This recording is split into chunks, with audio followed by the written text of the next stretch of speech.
Well, Hello, man. Look at that. Have you seen Yassine? This sounds like it's Yassine. See me. How's it going, boys? Yo. it's going good. It's going good. Sweet, sweet. How's it going with you? Yeah, not too bad, not too bad. I'm so glad everything's done right now. Oh Like my with god, uni. dude, yes. Yeah. Yeah, man. Finally, it's a shite semester.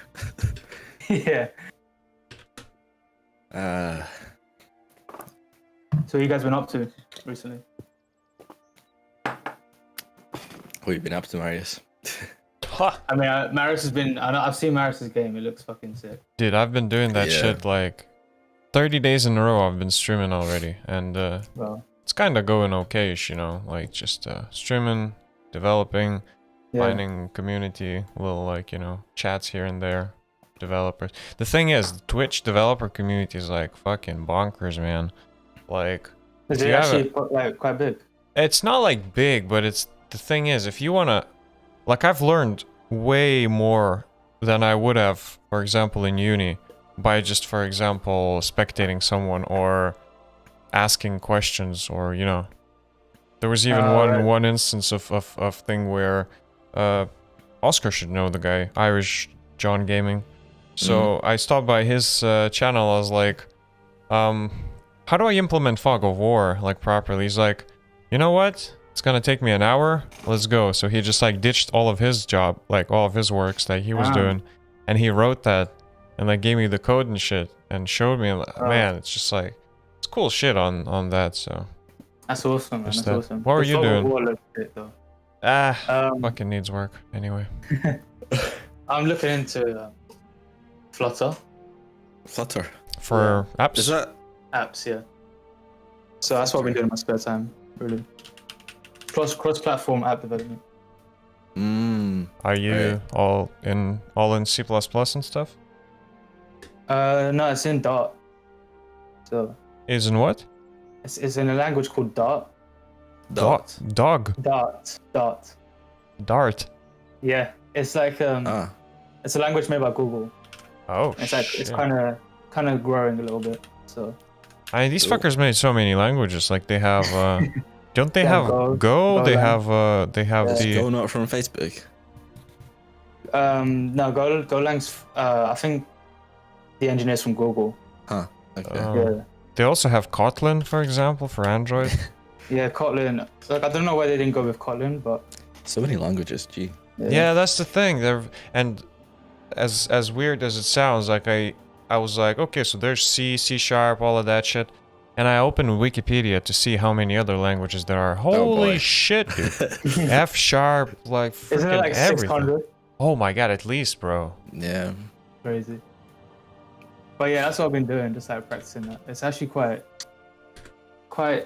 promising, I'll say. Like they're gonna like expand to like desktop and Apple, and it's kind of like you write the code once and it would run everywhere. Basically, that's the concept.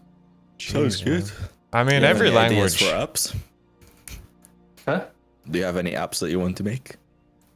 Not so far. Yeah. No. Just been Learning. like doing general shit. Good stuff. Yeah. I mean, isn't it that like every language is sort of trying this shit? Like, you know, we want to be the new language of you know, fucking Yeah. language of the decade or. But with Dart, it's got like Java, C Sharp all mashed into one thing. Well, So I assume all the best taken from each of them, right? yeah, Hopefully. yeah, it's not like JavaScript where it's like Oh my god, people like some people passionately hate JavaScript. Like I don't enjoy it. I don't like it. But it's like it's okay, I guess. Like when you need to do something quickly. I can't imagine building an app out of it or like something scalable. I could for sure do some shit like what are the past projects? I don't know, like anything, like just creating a, for example, for streaming, right? You have web browser browser sources, so you can pretty much embed a web page on your stream. So if I want to, for example, embed a clock on my stream so that, you know, people would see what time it is, I just create a little JavaScript clock on my own server and just embed that page by also like getting rid of the background, and boom, you have a clock. So projects like this, otherwise, I mean, I wouldn't think of what I could use JavaScript for, because it just seems like fucking...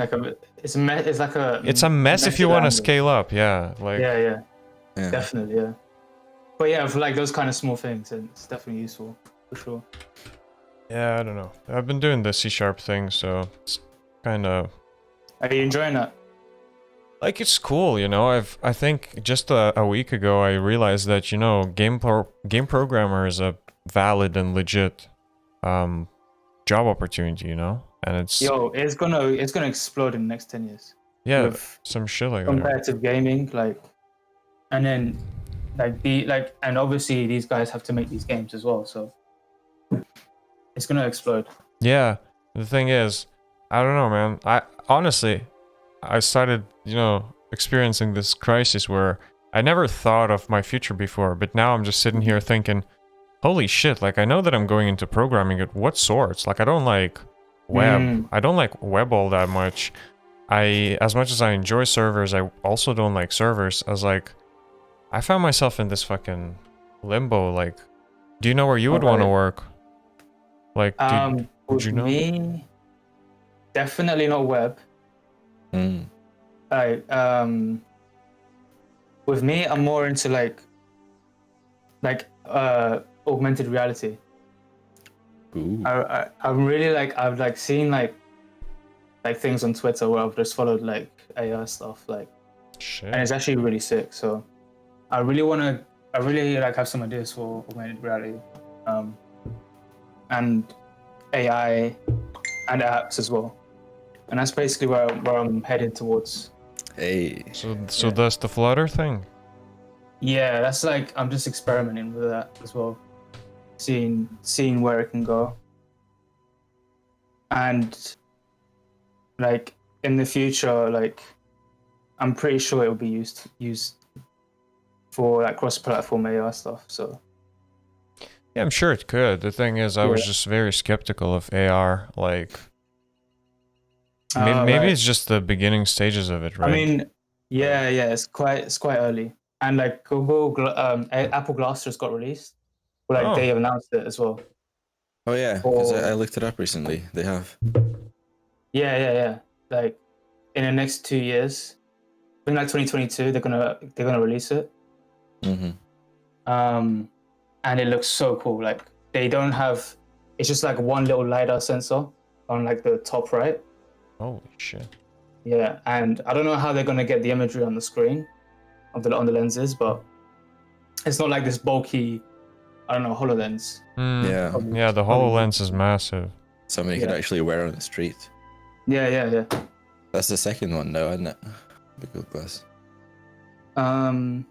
Yeah, I don't know. Is it a second? Is it a second release? Okay. So I was just recently thinking of something in augmented reality I'd like to do. And I was like, well, I couldn't wear a freaking HoloLens out on the street every day. Yeah. It'd have to be a Google Glass. But then I looked and I was like $999. Not $999. $999. $999. Nah, dude, and that thing's weird. Like I remember trying to use that shit. First of all, it lasted like 20 minutes or 10 minutes, and second of all, it was so warm that my fucking skin was burning on top of... Like, I was watching a Casey's vlog.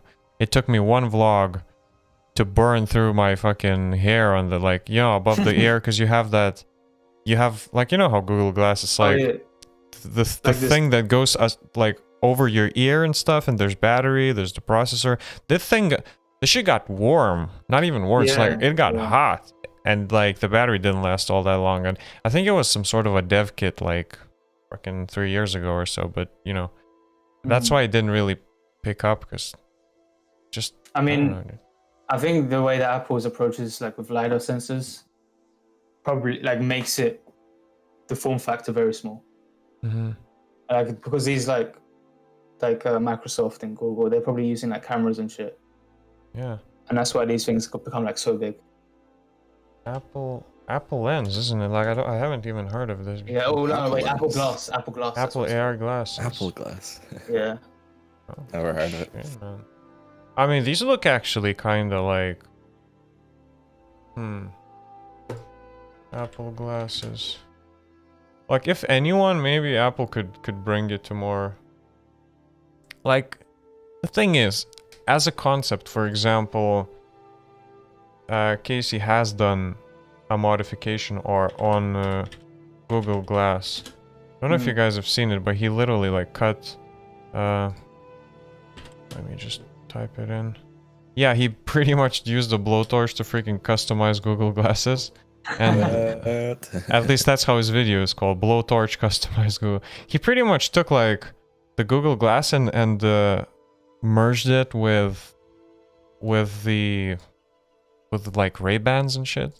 I'll drop it on Discord. Okay, yeah. And this is how it looked afterwards. It's like it still looks weird because like, you know, there's that like big thing to its side, but he pretty much like attached it in a way where, you know, it's not as intrusive. It's just like sort of glasses now. So oh right, I see it. So it looks less, you know, less like just a freaking cyborg. Jamie. You're always a Jamie. Yo, have you seen the video called Young Jamie? Young Jamie. Oh, that's been on my recommended. Oh my god, dude. Oh my. I've not clicked on so it. good. You must, bro. It's like I'm training every day to be able to pull it up. You know, I have to watch it, man. I want to watch it. You I'll put it on must, my tab. bro. Holy shit. Oh, it's I that. wish I could see it for the first time again. It's so good. Wait, is that your workflow? First of all, it appears in recommended a few times. Then you put it in your watch later, and then you put it in a tab, ready to watch already. Yeah, put it in my tab. Boom. See, I've searched him out, and I knew I've seen that thumbnail before. Like, dude, this bro jogging shit is the best, man. oh, have you seen there's this one called COD. What is it? COD Pass. This channel called COD Pass, and he like edits the Joe Rogan podcast and put like Joe Rogan versus Ro Jogan or some shit. Yeah, Joe Rogan. Yeah. Oh my god. Yeah. Have you seen? Yeah, Kevin Hart. I just watched it this morning. Yeah. It's so good, man. Yeah, it's good. Like, how long does it take to edit that shit, man? I know, like probably like 4 hours watching. I could imagine, dude. Actually, I could imagine you can create an algorithm for that. Sort of. Yeah. Get like NLP. Sort of get a transcript of everything that the person said. Yeah. Then sort of transcribe it to like words, and then get the AI to form all possible sentences which make sense. Yeah. And then sort of mix and match, and then the algorithm just edits the video for you, because all it needs to do is, just cut it out. Like technically I think it would be possible. It's like not sure how feasible and like how. Definitely would be possible, yeah. Yeah, when you think about it. Depends on like what hardware you got and how long you. Yeah, I mean, do you know that Obama thing? Deepfake. A thing.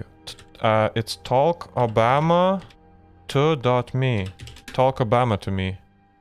Talk Obama, is that a website? Yeah, is that a website? I'll send it to Discord. And then it's pretty much you type in whatever you want, up to like 280 characters, and this thing spits out a video of Obama saying it. Oh. Whoa. Like if there's no word in the dictionary that you typed in, it gets kind of weird, because they cut the sounds together, but like, yeah. Wow, wait, that's so sick. I just typed in hi and it just okay. Wait, I mean, I just typed in, I enjoyed the podcast a lot. Like, I'm not sure that this is like gonna be a literally like legit thing, but that's the thing. That's the power of AI. However, this thing has been up for ages, man. Like, this thing has been up, like this website. I'm not sure how long. Like, I don't know if we can check in. It's not secure as well. Yeah, well, it's just from that era, you know. But like, yeah, this shit's been like. What can I say that's kind of don't think about what to say. Not working for me. Oh wait, What do you say? it's working for me. It's working. It's working now. There's a part 2 to the Elon Musk one. I'm a yeah, yeah. linguist. I can't Elon afford Musk a real also. server. Yes. Oh, interesting. Elon Musk meets Malone Usk. Oh no. Yeah, that shit's too good. Let me try something. Oh, it's taken a while for it to say Post Malone. Post Malone. Yeah, Oh, yeah. it's cut out. And when you hover over the text, it says, "I'm a linguist. I can't afford a real server yet." Yeah, I don't think I'm gonna get the podcast. Let's refresh the. Oh, it says your video. Okay. Well, I don't know. Let's get something easy on him. Like, I think Donald Trump is a very good person. How long will that take? Because I think some things are cached. Like, easy things to say are most likely being cached and already, like, you know, Processed. Yeah, so it just gives you the like, for example, hi or some shit like that, right? Yeah, Or, was like yeah. So I mean, that's a cool project. Thinking about AI, and especially what, like, I heard, like, Oscar, you're thinking of AI and some machine learning. Yeah. Having like a project like that, I mean, Yeah, no, I would maybe not like, you know, hardly call that AI, but dissecting Obama's shit, but yeah, well, maybe you're right. Like, I don't know how it works in the back end, like when it's needs a some NLP, I guess. Possibly, yeah. Yeah. But it's more likely that he's just cutting up words that he said and manually and labeling them. That could be, yeah. That Possibly, could be another possibly, yeah. option, yeah. Because if it was like NLP, But it's not only words. Sometimes it literally spits out like phrases that, for example, if you write in a longer phrase and then, for example, Obama has said that phrase in full, you're gonna get the full video without cuts. It's like it's a bit. Yeah, so he's got like transcripts, and then he's got some very good search algorithm, some very efficient search algorithm. Isn't that AI? No. You can use AI to create one, possibly, but I mean, it can be branched as the term of AI, but not actual AI. yeah, I mean, Because that's like a huge term. Like, even like researchers don't even like the term AI. yeah. I don't know. I think confused. they would call it something else, but I forgot the word. Say a collection of if statements. Is that what AI is? Hey, it could be, yeah. I mean, the state machines that we learned in games programming, that could be AI. Yeah, like in games terms, yeah. Yeah. I mean, because they specifically say that. My squirrels could be AI. Exactly, man. Yeah. Oh wait, I have an idea, right? Oh shit. A VR idea VR. of like actually being the squirrel, you know? Holy shit, dude. That's like for future. DLC. Future. Yeah, that's Oh a my God, DLC. dude. I mean, squirrels are honestly like nasty animals. Yeah. They're omnivores and shit. You could like, they eat like birds and all that shit, dude. Like, ugh. Imagine actually like realistically simulating that. Like, I'm already sort of distancing myself from that side of them. I'm sort of, you know, Good. almost presenting them in like, you know, cute fluffy animals, but Right. But then it's like honestly, when you think about it, they're not. Yeah. But yeah. Yeah, I mean, I guess all animals have their dark side. Maybe. We all do. What about butterflies, man? Butterflies, dude. I know, yeah, they come from larvae. Yeah, exactly. They wake you up from your sleep. Do you? Fuck butterflies. butterflies are omnivores, no? Oh shit. Yeah, man. They like if you get 1,000 of them, they can devour a human being. I can imagine. They eat flies and shit. When you say humanivore. Cannibal, Exactly. man. Butterflies are herbivores. Oh. Herbivore, what the hell? They kill plants. Guess what, guys? What? So around like 3 days ago, I woke up and went into my kitchen, and I found an apple with bite marks on the ground. What? And I thought, okay, like I left the windows open. It could have been a squirrel that came in. Squirrel. And just like grabbed the apple and then yeeted out. And then around the next day, I came home, went straight to the kitchen, and I saw this disgusting rat go under my skirting board. Oh, like shit. Yeah, it was horrible. It's like, I don't know how big it was. I think it was like around, like just above half a ruler big. How long's the ruler? Alright, come on, like 30 centimeters. The ruler is 30 centimeters. That's like standardized, right? 20. Yeah. 30. 20. 20? So the ruler I have is 30 centimeters. So let's say like. All my 15. rulers That's used to be standard. 20, man. Mine's 15 Oh, here. Anyway. Yeah, I get what you're saying. Yeah. She was like somewhere between So- like 5 centimeters and 30 centimeters in that range. Yeah, basically, yeah.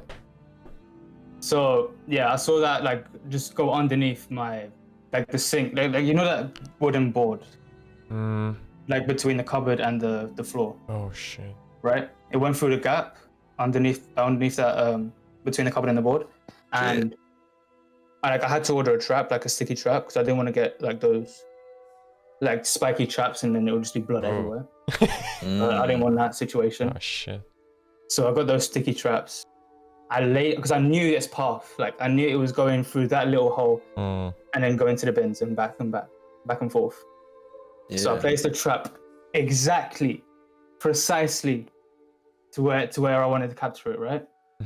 and it legit landed perfectly on the trap the next morning. It was And got beautiful. stuck. How does it Yeah, work? got stuck. And what'd you do then? It was crying. It was screaming. It was wheezing. Like you know that loud wheezing. Jeez, Yeah. man. Like high pitched wheezing. It was so scary, man. I was shaking. My legs were shaking. I did not want to go near it. Obviously, yeah, that's why you fucking put either poison or the spiky trap, man. Yeah, I know, but like, the poison, I don't want it to like rot underneath my cupboard. Yeah. Oh shit. And the trap, I don't want blood everywhere. He's got experience. Yeah. Oh, dude. I still have some poison in my cupboard. Yeah. Holy shit. What did you do, man? Is it still there? So Is it still screaming? No. I had to get it out. So it was there like struggling, like flat on its belly, like his whole body on the trap. Stuck That's to what the... I put the trap perfect, right? How does it work, man? What's the... Let me Google this shit. Jamie.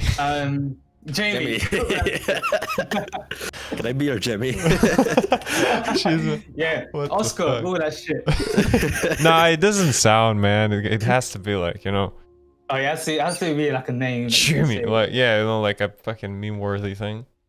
Yeah. Sticky? But Rat? Trap. yeah, sticky rat traps. I spent Ew, dude, how you holy shit, it looks like a fucking... What the hell, man? And what if that motherfucker just... You know... Leaves this shit and then like... I know, that's why I was so skeptical. I was testing. And then he sticks to your cupboard or some shit, you know? Somewhere where it's not intended. yeah. Hey, look at this Photoshop. Look at this fucking Photoshop. Does it look like... Look at this. Does it look like this is a legit product? No, I didn't get that one. That I didn't get. It's shit 100% Photoshop, dude. Yeah. Yeah, that is. Yeah, what the like? Look at that. Look at the skill factor between all these rats. That doesn't make sense. At least, I mean, it's £3, so. But he's just trying to show it works in all of them. So it's non-toxic. But I got like it's like one of those cardboard ones. And yeah, it laid perfectly on the, and I had 5 other traps. So what I did is I left the I got one of my other traps and just threw it on top, and that failed because I wanted to like trap it where it is and then from above as well so it doesn't bite me. So I threw one of the traps and it failed completely. So I had to get really close to it, place it on top, and then stamp on it. What? Stamp on the mouse? On the... I stamped on the board like it was like a pancake kind of thing. Like I sandwiched it basically. You killed the mouse. I didn't kill it. It's a rat. Don't forget, You killed the mouse. What? You killed the rat. It's a rat. It is massive. Wait, what? It is a rat, not a mouse. It was massive. Yeah, mouse, rat. Rat, yeah. You stomped on it. I stomped on it like a sandwich. So you killed it. I didn't kill it. No, I put the trap on top of the rat while it was laying on the ground, trapped, and then I like slowly like sandwiched it. Oh fuck! Wow, no. Slowly. Did you hear her skull cracking and shit? It was screaming. It was screaming. Did you kill it? I didn't kill it. No, I didn't want to kill it because it was so weird, like stamping on it. It felt. What you do is put it in a plastic bag and then stamp on it. I couldn't though because it was biting. Like anything that I put on top of it, it was biting it, right? And I didn't want it to puncture a hole through the bag and then bite my foot, for example. Yeah, well, put like fucking boots on. Do you think I'm like Eastern European with all these boots? No. I don't know, man. Jeez, man. Oh, what happened afterward? What did you do, man? Yeah, so I used all my remaining 5 traps and I put it all on top of it.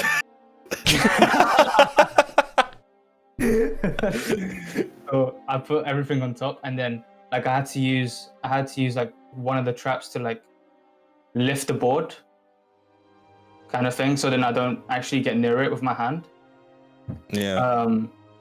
And then I had to use like 15 bin bags to slowly layer it bit by bit, so then it doesn't really touch me. Yeah. But that took 2 hours to do. Oh my god. And what then? Then I threw it like in the bin. What? Yeah. Just fucking suffocate. You know, fuck it. Oh my god, that is so cool. Dude, I'm not risking diseases. Plague and shit. Yeah. Dude, I understand why pest control is a thing now. Mm-hmm. Holy shit. Like, hire a dude, pay him. I mean, the thing is, you gotta pay money, but at least the fucker takes care of it. Yeah. I didn't want to waste any money, to be honest. Holy shit. Honestly, like, I'm so glad that my fucking rats ran out of my house. Like, yeah. I've had one in the cupboard. I had my tortillas in one of the lower cupboards. Yeah. And I heard something. Something's just like wrong, you know. It's sort of like the tortillas came alive and shit, started moving, you know, like what the hell. So then I started opening up, look at the cupboard, there's nothing there. Okay, fuck it, I close it up again, and I hear it again. And then the next time I open it, you know how rats usually have the fucking dirty trails, and it's almost stinks, like, because they get all the dirt and shit. Yeah. And then I see my tortillas slowly like pushed to the side there. I'm like, I know what's going on. So I closed the cupboard. I took some tape. I taped it over so I would never use the cupboard. It's still taped though. I bought some poison. I put poison in there and I taped it over again. The thing is, I've never heard it come back, and the poison wasn't touched, so I think you're right. It's better to not fucking get it rotting somewhere. Yeah. Jeez, man. It could, like, yeah. Yeah, honestly, because it could. I mean, eventually it would get dry. I mean, maybe the traps and the poison, like the sticky trap and the poison together. Yeah, but then it takes 35 days for the poison to kill the rat, so you get. Like, holy shit, I don't know. Get a freaking cat, dude. Oh, Yeah. I mean, I don't get a small cat though. Get a big cat. So rat's gonna eat your small cat.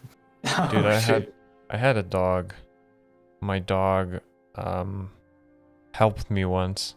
It's like he's really like he's a small goddamn poodle. Like a very, you know, like not the tiniest of poodles, but like one of those small poodles pretty much. Right. And then one day I'm just like chilling. I look over at my floor and there's something moving, but then I look back at my computer thinking like, oh, maybe I'm tripping and shit. And then I look back at it again. Is this like a little? It's not big, but it's like a mouse fucking running around. Jeez. I just sort of screamed. My dog runs over. He looks at me, and then he looks at the fucking mouse. But the mouse got scared of the dog, and fucking ran under like a wardrobe. So I was like, holy shit, what do I do, man? Like I'm not gonna kill this motherfucker. Like the thing is. My dog kept standing there all the way till the mouse ran out from under the wardrobe. Then my dog attacked it, bit his leg or some shit, Wow. and then fell back and then kept looking at it. So then the mouse sort of, I don't know, it either pretended like it's dead or something, or it was actually dead. So I just took like like those like brush things where you fucking scoop dust and shit, like when you're using a broom. Oh, yeah, that's fun. Yeah, so I just took that shit and threw it out the window. And then I gave my dog a treat and being like, holy shit, dude, you're not that useless. I was like, because I mean, yeah, and he kept standing there throughout the night, like at that spot, like he didn't move at all, like the dog himself. Like I was like, what the fuck, dude? It's been like fucking 14 years. I haven't seen this fucker do anything like that, but when it came down to it, it was like, holy shit. And it's in the blood. Yeah, I mean, I wouldn't. The thing is, he saw me scared. Like, I didn't like scream. I was just like, oh, fuck. Like, and then I think I said his name, like the dog's name. And then he just attacked the mouse and sort of like. It was like. They're so smart. Surprisingly, they're so smart. You dude, it's like a fucking police chase scene, you know? It's sort of like the dog attacks and then when you come over, then the dog falls back and then sort of lets you take care of it and then stands there, and I'm like, holy shit, I gotta get him a treat. So like, man, I mean, I can't kill it. Like I can't just fucking just stomp on it and crush it. Like I don't have it in me, dude. Like I'm not a psychopath. That's what Abe told me to do. Like, they'll just suffocate it. It's a fucking Malaysian, bro. But I can hear it. Like I can feel the body moving. Bad movement. Ah! Oh, Nah, dude. man. No. They can live like I support every living being. But when the fucker comes up to the 4th floor up here, and then you can't risk it, man. It's like, nah, dude, just stay out, dude. Yeah. Like, you don't know what that rat's been. Like, yeah, fuck it, man. Even flies, like flies fly into my flat, and I just like saying, "Yo, dude, that's too far. That's fucking too far." Like I crush flies. The fuckers, they fucking come to my flat, dude. I didn't invite them in here. They have the whole earth, the whole world to fly around. The fucker chooses to come in here. I crush them and say like, "You fucker deserve it." Like, I'm sorry, but you fucking like. Fuck off. Oh, I even had a bird in my apartment. I don't care for flies. It's your territory, you know? Dude, like, protect your territory. Yeah. Like, thing is, I've had a bird in my apartment. Oh, yeah, I saw that. Yeah, see that shit? He just walked in, bro. He just fucking walked in. Like, he didn't even fly in. That bird didn't know what he was going through. He didn't know what was coming to him, dude. I mean, the thing is, what do you do with a bird, you know? Because it's a big fucker. Like, yeah, a bird, I would just have to, like, guide it out. Yeah, obviously. Like, you can't just kill the bird. Like, who kills a fucking bird, man? Like, imagine fucking seeing your flatmate chase a bird with a pan trying to hit him. Hey, that happens every day, doesn't it? I'm sure, man. If it was a Holy shit. seagull, I mean, seagull. kill oh a fucking no. seagull. Ooh. I would kill the seagull and have it for dinner. Oh. Exactly. Nah, dude, Have I you would seen throw it Have you seen out. those thighs? Have you seen those thighs? Like, ooh, they're juicy, man. What? Those seagull thighs. Eagle fries. No, thighs. Thighs. Those chicken. Those leg thighs. You get a good drumstick out of it. Oh, thighs. Yeah. Eagle thighs. Yeah, man. You get a good drumstick out of it. Man, it's like the chicken things. Exactly. Jeez, bro. Body We had moving. one. Yeah. Oh, seagull. Yeah. Seagull. Aren't seagulls like protected or some shit? Oh, fucking shut up. You're not allowed to shoot them or something. Hey. Yeah, I've seen We're some not allowed media. to do a lot of things, but we do it anyways. Dude, I've seen media talking in about... Scotland anyway. Yeah, I've seen shit being talked about how some famous people came to Dundee or whatever, like with the train station. I don't fucking know. They came out and just saw this massive, like, fucking herd of seagulls shitting everywhere and taking the trash out. You know what they fucking do? They go into the trash and they eat the bags and then they just like spill the trash all over. So they were like, the guys got like scared of it. It's like, holy shit, what the fuck is this? Like a dumpster in here. So yeah, the city was painted in a very like, dark light, and it's like, yeah, dude, just do something about it. I don't know. Give me a gun. Give everyone a gun. Like, I would be up for shooting. Like, the thing is, I don't want to hit it with a pan because it's just like it takes more than one hits most likely. And that's not like self-defense. It's like even in Taekwondo we're being taught, our instructors like, you can punch once. Like you can't really punch twice because that's excessive force. But for self-defense, if someone's attacking you, it's like you can punch once. Like that's it. That's all you need. And Taekwondo philosophy is like, there's three main things. It's like serve one master with unshakable loyalty, defeat one opponent. No, it's like pursue one goal when it's established, and the third one, and I think most important one in self-defense, is just like defeat the opponent in one blow. So it's pretty much practicing the one punch, one kick, one something that would just like knock the dude off his shoes and shit, so that you wouldn't have to punch twice. And so this is one of the when the philosophies meet and shit like jujitsu comes in and they say, oh, what happens if if he takes you to the ground and then you need to do wrestling and shit. So we like our philosophy and our art is trying to prevent that. Let's just like end the fight before it begins, so that something like that. So I don't know how we went on this tangent, but yeah, that's the thing. You just fucking kill the seagull. Like if you want to shoot it, just shoot it and fucking forget about it, Yeah. Just solve the problem. I don't know, man. They shat on my scooter, bro. When I still had my scooter, it's in the garage and been broken for like months now. But yeah, the fuckers just go up on that stupid, lamppost and they sit on it and just shit down. Shit, yeah. Oh my god. By Seagate is horrible. Like one of the worst by Seagate. Oh my god, dude! And I've seen cars, because you know what happens with the when the bird shit lands on paint, dude. It just fucking dissolves the paint. And the cars look like, I mean, honestly, try leaving a bird's shit on your I don't know, your hood or some shit for like 2 days. You're gonna start seeing, like, you can't even wipe it off because it's like acidic and stuff. Starts reacting with the paint, man. Like that's why you gotta clear out the bird shit. Like if it's on a window, it's one thing, but if it's on your paint, like you have to clean it off as fast as you can, because otherwise it starts reacting. And dude, you see those little marks? What? Leave a fucking dog, like it said, dog shit. Leave a bird shit on your car somewhere for like a week. With the heat and and all. Jeez, man. Depends on what your fucking car is. Well, Depends what car you got, well, if what paint you got. if your car is not made out of metal and painted with like metal paint, then I guess. Yeah. But usually cars are like metal. Oh. Shit. Oh. Yeah. Unless it's a Tesla.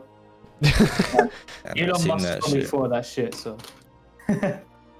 Probably Man, invented some anti-bird shit coating. probably. Anyway, Oh, man. Oscar wanted to talk about something, right? Yeah, Oh, yeah, man. yeah. You seen. What's up? So you want to do this? Yeah, So we're just looking for you. There's not well, basically, to see if you want to talk about like your experience looking for an internship, and then like your interview, and then like stuff like that. How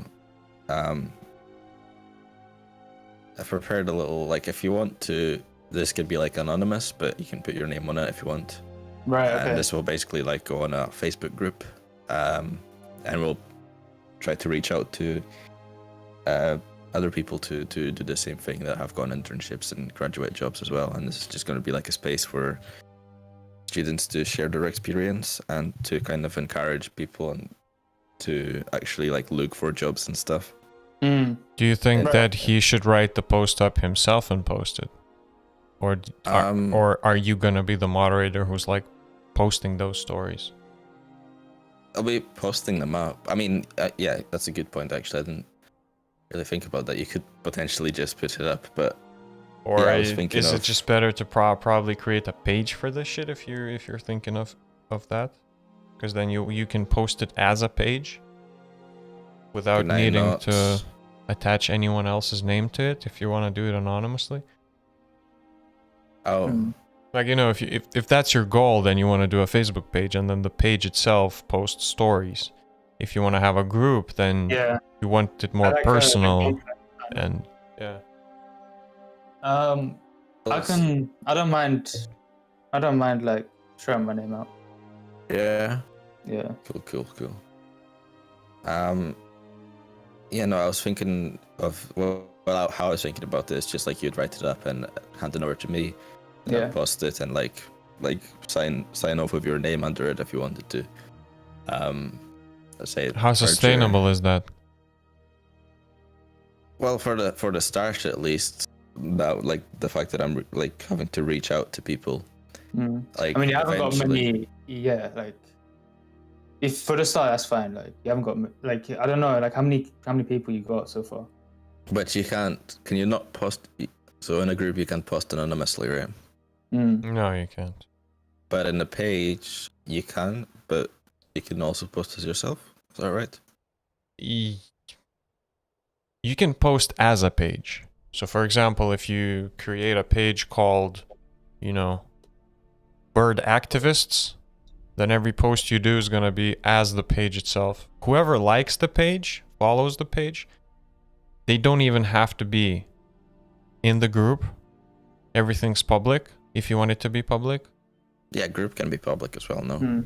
Yeah, but group is pretty much like you. If someone doesn't want to be a part of it, but they want to read through the stories, they have to still, like, I don't know, find it, join it. Pages is easier to share. A page on Facebook is literally like your website, or almost pretty much like your storefront or No, like for you have businesses. pages a Yeah, little bit. Yeah, but I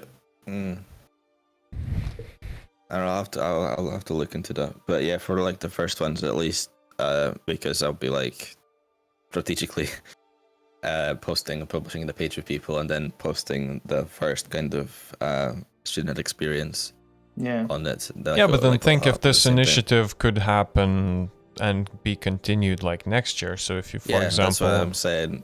I'll look into it. yeah. It's a. So you're doing this thing. for like just computer science, or you're doing it for like? This is just for computer science right now. I mean, maybe it's very popular and people like it, but and then it moves beyond. Probably. But Do. I think it's like good for computer science. Yeah. Um, It's good to like share out the knowledge. yeah, just like not even in a fucking communist way. but What's wrong with communism, man? Well, a lot of things, but it's a little bit of socialism is beneficial sometimes. Well, I'm a socialist when it comes to healthcare, police, fire, fighters, and knowledge. Everyone should have access to that. Yeah. So I think you're doing a very good thing to serve the socialist ideology. Thank you for that. Oscar 2020. Let's go. Let's go. Yeah. Okay. When do you want this by? Let's see, because the 4th. Like before the 10th, maybe. 10th of June. this month, yeah. Yeah. 6 so that's days. not a problem. Because on the 10th, like ideally like 9th or before 9th, because like on the 10th I've got a meeting with the staff. Right. Okay. I can do. Yeah. I'll do it by the end of this week. Cool. Thank you. Do you have a format that you could give the guy? Appreciate it. Like Well, some it's template, so you it's would want going to be eventually just a thing where, I mean, it's simple. You could do it because I kind of outlined, kind of like let me see.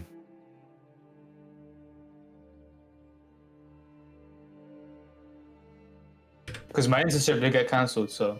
Yeah, it's like, yeah, that sucks, man. That sounded really cool. It was like NVIDIA, is it? No, it's like a graphics optimization company. That's dope. Yeah. low level shit. Yeah, so I can't really talk about any experiences so far that I've had, but Yeah, that's alright. Like anything. but like the interview process, I did learn a lot. Yeah, that's important. And honestly, I think you don't even like, and if Oscar, if you're providing guidelines for people, then to incentivize them, you can sort of include things saying you don't have to mention the company's name. You don't mention any of like people's names, because I don't think they probably want to be out there, but like just general experience. I don't know how like companies say if this takes off, right? I don't know how companies would take. I don't know. Yeah, so but that's what you do, Yassine. You're just like, this was a company, and say if, like, company X wanted, or something, right? It's like, Right. But like, say if someone else wanted to like know about the interview process of that company, it could be very valuable for them to mention the company name, for example. Possibly. Yeah, that's what you gotta think about. That's like, Sure. I mean, yeah. I mean, good. Think about that. It's up to you if you want to mention the company name or not. I don't think there's any. I think it'll be valuable for people to know the company name. Yeah. I'll have to actually. as long as you don't diss them, it's like. Oh yeah. I'm not there to this. No. Because I'd probably write about my NCR experience, but the thing is, I mean. Oh yeah, I did have. The experience is kind of shit. So. Yeah. Yeah. No, the whole point of this thing is just to encourage students in computing to actually try to apply to jobs, because it can be fucking shit when you apply to 20 places and not get anything. Yeah. And then you're like, is there any hope? And you see a lot of people on you see actual people's stories of like what they did. I think I applied for like 20 or 20 plus for sure. So you just gotta keep going, Yeah, exactly. So like kind of stuff like that. I was actually going to write out a little guideline, not guideline, but kind of what you could talk about. And there's I made a form for it, a Google form. Google Forms, cool. Send me that shit. Send me the link. So you could do it. You could do it in there. Yeah. Let me see settings. But I'll probably be updating it with like more things to.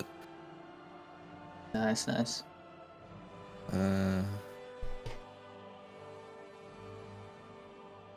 link.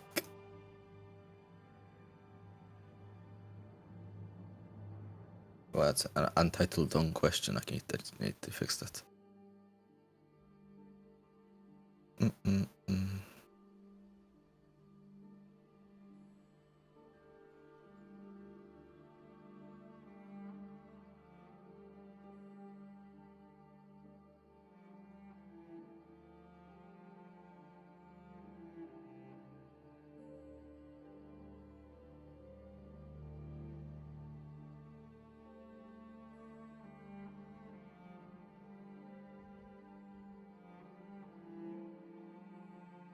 Cool.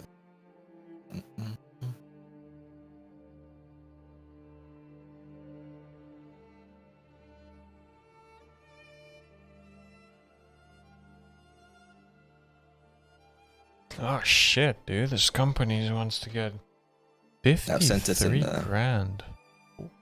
Discord. Hey, sweet. What's up, Marius? Holy shit! Nah, I just received a little email from the videography company thing I'm doing with them, and they're like, we're planning to get investment slash apply for funding, blah blah. Could you look through this short list? And I opened the short list, and the list is like 50 things, and they all add up to like 53 grand pounds. And it's like, could you check over this? What the fuck, dude? Wow. Holy shit. It's like for the videography company, they're planning to like invest in live streaming gear and videography gear and all sorts of stuff. And well, they even have me listed as a videographer slash live streaming specialist or whatever. So like, damn, son. I love live streaming. That's why I'm doing this shit every day, you know. It's like, Nice. but fucking, I don't want, you know, to cost the company like 20 grand or something. No, dude. Like, I know how to do it cheap, but if they know how to get funding for free or something, right? Just fucking, I guess, go for it. Right. So, what are they asking you to do? Like, well, sort of check over this list, suggest any laptops that could be used in production and shit. And it's like, thing is, I could look over the specs of the laptops. I couldn't just, you know, say, hey, this laptop's good because I've used it or something, because I haven't, you know. Yeah. Like, I don't have experience. I could just like. Yeah, you don't know the fit of it. Yeah, fucking, well, I'll see. I don't know. Because I mean, for live streaming, you don't need all that much, but the thing, maybe like a chunkier gaming laptop would even do. Yeah, it depends what you. But then is it as portable? You know, like I think most Windows laptops would do these days. Especially something about 1,000 quid. Easy, 1,000 will get easy, you, dude. Will get you like far. Like the laptops have gone like so much more better this year. Like. Dude, I did such a blunder. Have you seen the new XPS 15? Yeah. Oh. That's amazing. 16 by 10 screen. Speakers are in front. Keys are bigger. The touchpad is bigger. Yeah. It's just like all I fucking need. And now I'm stuck. I mean, obviously, if I wanted to get their base model, I would probably get it for cheaper than this laptop. So I would pretty much be sacrificing laptop's performance just for these, you know, flashy things like speakers and all that shit. Like, I don't know. You'll never chase and catch up with the technology. Yeah, it's always evolving. So. Yeah, true. So I may as well just switch to that laptop like 3 years down the line or something. When it gets cheaper, because like. Yeah. I mean, people like switch their phones every year, and I've had this phone for like 5 years. Yeah. So, and it still works as well. It still works fine. Yeah, exactly. Like I'm using my old phone for the scene switching and everything, you know, for streaming as a deck board, like a stream deck. Oh, you get those. You do no sounds like.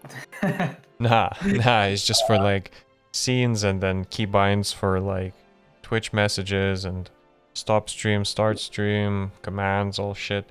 And then I like how at the end of the day, because this is an IPS panel, like at the end of the day it burns in, but next morning it's all fine.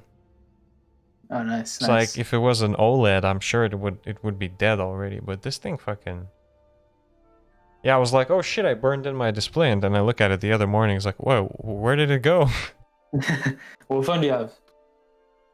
So this is just a Xiaomi Note 3. It's an old fucker. Spying on you. You get spied on. Yeah, most likely, man. I mean, their devices were, at least back in that day, they were very cheap for what you're getting. It still runs fine. Like it's still, there's no lag. It still runs fine. I think it's like 6 or 8 core. Like 8 core processor with 2.0 gigahertz. Like it's got all the stuff inside. Yeah, like it's just, the thing is their camera processing is shit and everything else, like it's crap, but for doing just raw heavy lifting, as they say, you know, easy. For phones, I like the speed, like the OnePlus 8. That's probably my next phone. OnePlus 8. Yeah, OnePlus 8 Pro. The camera, like, not as good as iPhone, obviously. Google. But it gets the job done. I'm Googling OnePlus 8, Google spits out 9. Like, I literally wrote 1 as a word. It just came out. What? Oh wait, it spit out. Look at that. It's spat out 9 instead of 1. No, yeah, I was writing 1 in a word, like 1 as a word, plus as a word, and then 8, and then Google started suggesting 9. My God.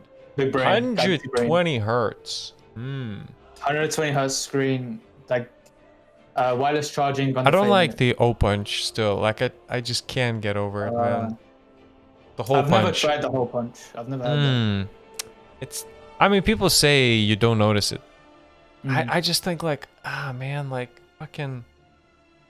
We're still not there yet. Like next year, maybe next year, but it's close. Yeah. Like it's close, you know. It's getting there, yeah. Yeah, like even those motorized ones. Like I got my mom a phone. When I bought it, she's like, "Holy shit, this is cool." Like it's not one of those like the most. It's one of those like Xiaomi's, I think, but it has that motorized. Like it's full screen, full display. Plus, it's way faster than her old phone, and she's like, "Holy shit! I never knew you could sort of like get such speedy phone. Like I'm never switching back." And the thing is, my mom, how often does she fucking take selfies, dude? Like once a year?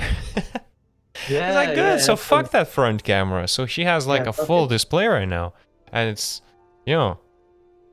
That's sweet. Like you don't. We're watching like shows and that. Yeah, exactly. And this little camera, like it's way less intrusive than like the Galaxy S10 Plus with like those 2 cameras in front, or you know, like it's better to just have a little whole camera. But yeah, but I'm just thinking that, you know, trends come and go in the tech industry, especially. Yeah. There were small screens, there were big screens, there were like curved screens. Then they fell out of the market. Yeah. And now these whole thing. Oh, there were notches. That's the thing. It's the worst thing. I hate it. Oh my God, they're so bad, dude.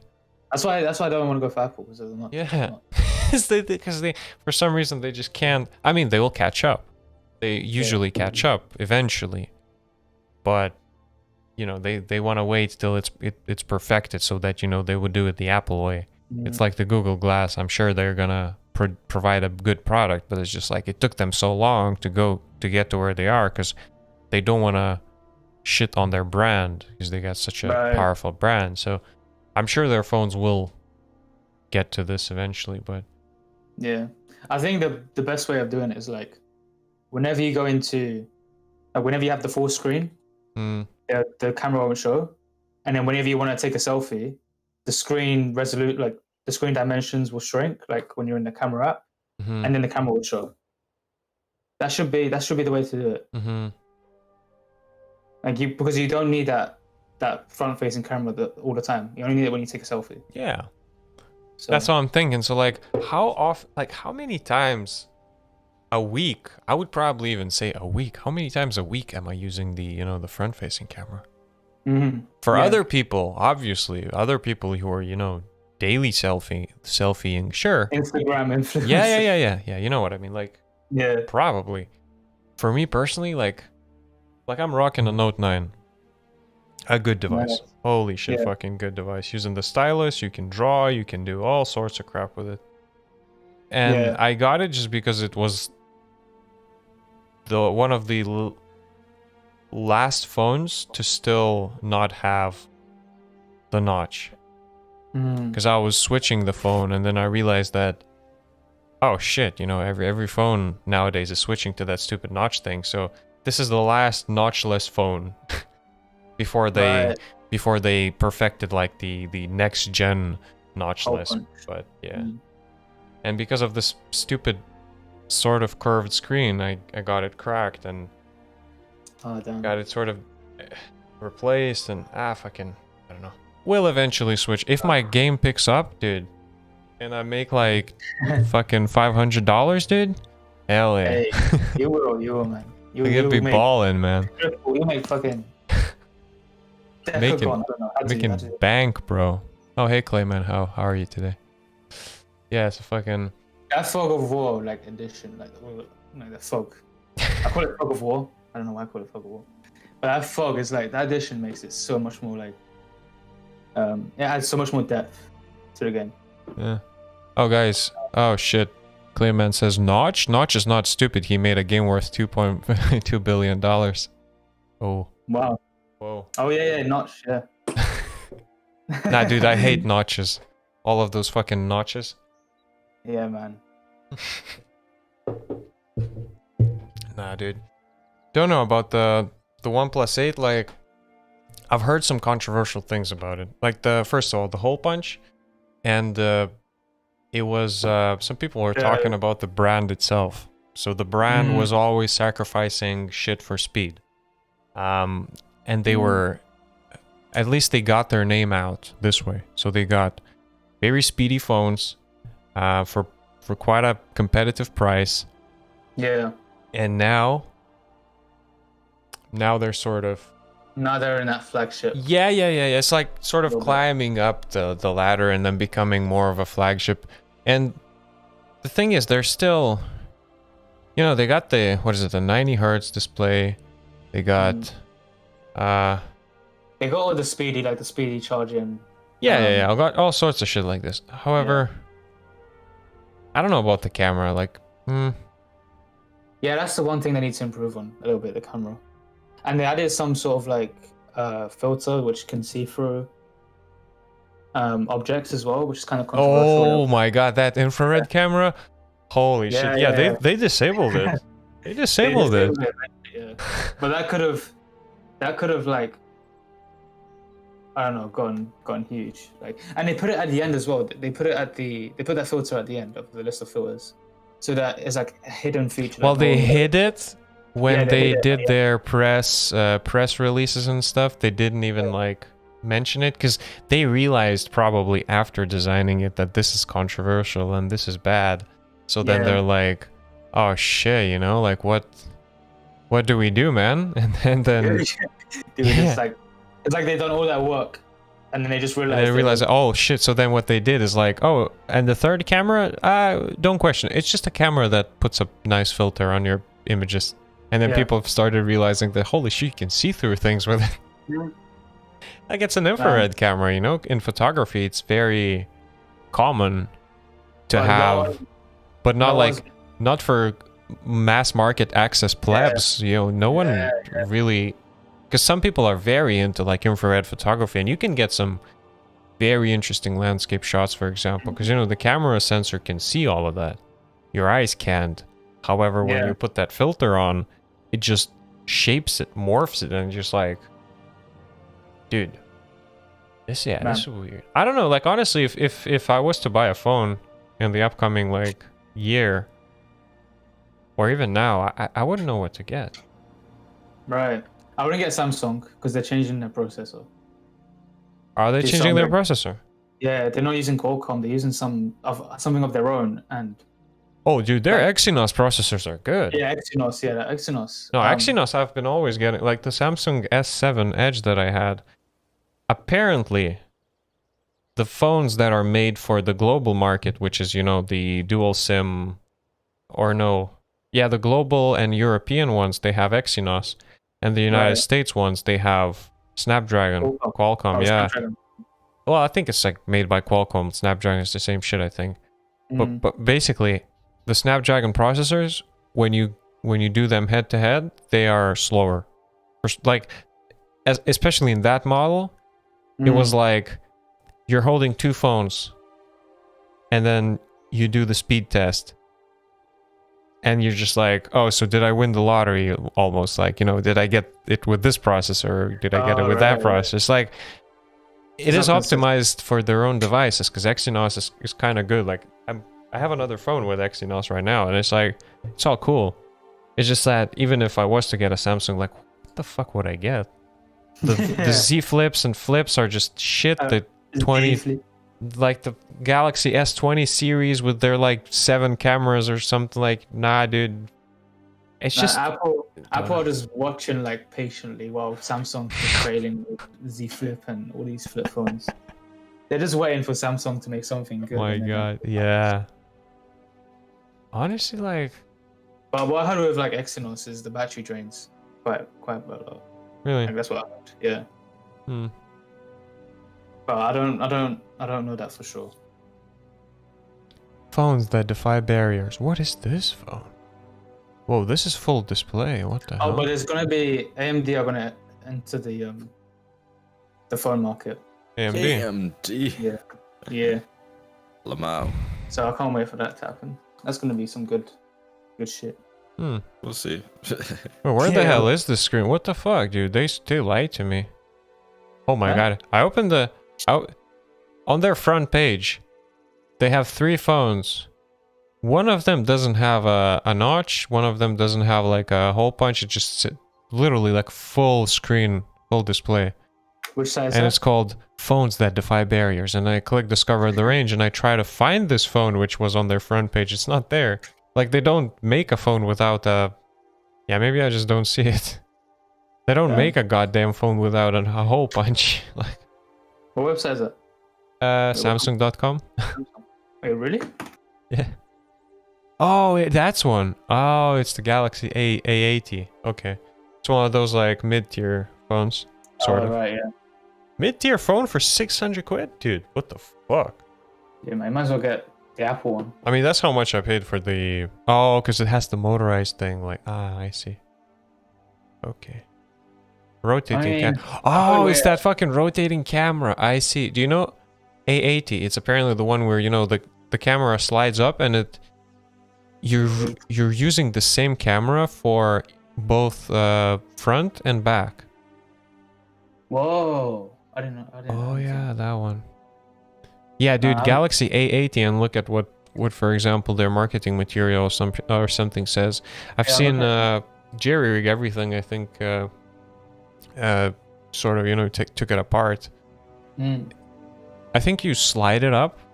It's not that it slides up itself. I think.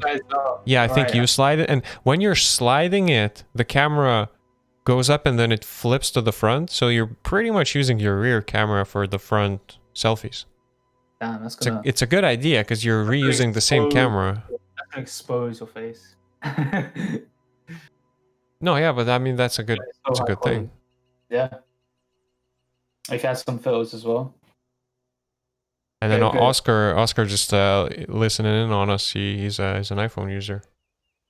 Among us. What phone are you using right now? I hope the camera's worth it. Yeah, Oscar, what are you using? An iPhone X.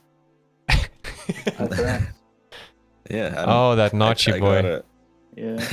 I mean, even thick the ass. one still got notches as well. Thick notch. Well, what's your current one, Yasin? S6. S6. Yeah. Oh. From way back, the curved screen. Man, wait. Oh, S6 Edge. Yeah, S6 Edge. Oh, that's the. Dude, that's the OG Right. shit. So slow. Yeah, it's OG, but it's so slow. Oh, it's getting slow. Yeah, no, it's terrible. I need What to. what Android operating system are you on? I need to double check. I haven't seen that. Let me check. 7? Are you still on 7 by any chance? I don't think I can update any longer. Yeah, because the thing is, when I got the 7 Edge, they were like, oh, this is almost one of the last phones which you're going to get the Oreo update. And they changed TouchWiz to the, what is it, the Samsung Experience? Mm. And dude, it was like day and night. Day and night. Day and night. A lonely stoner. Something. Yeah. Oh.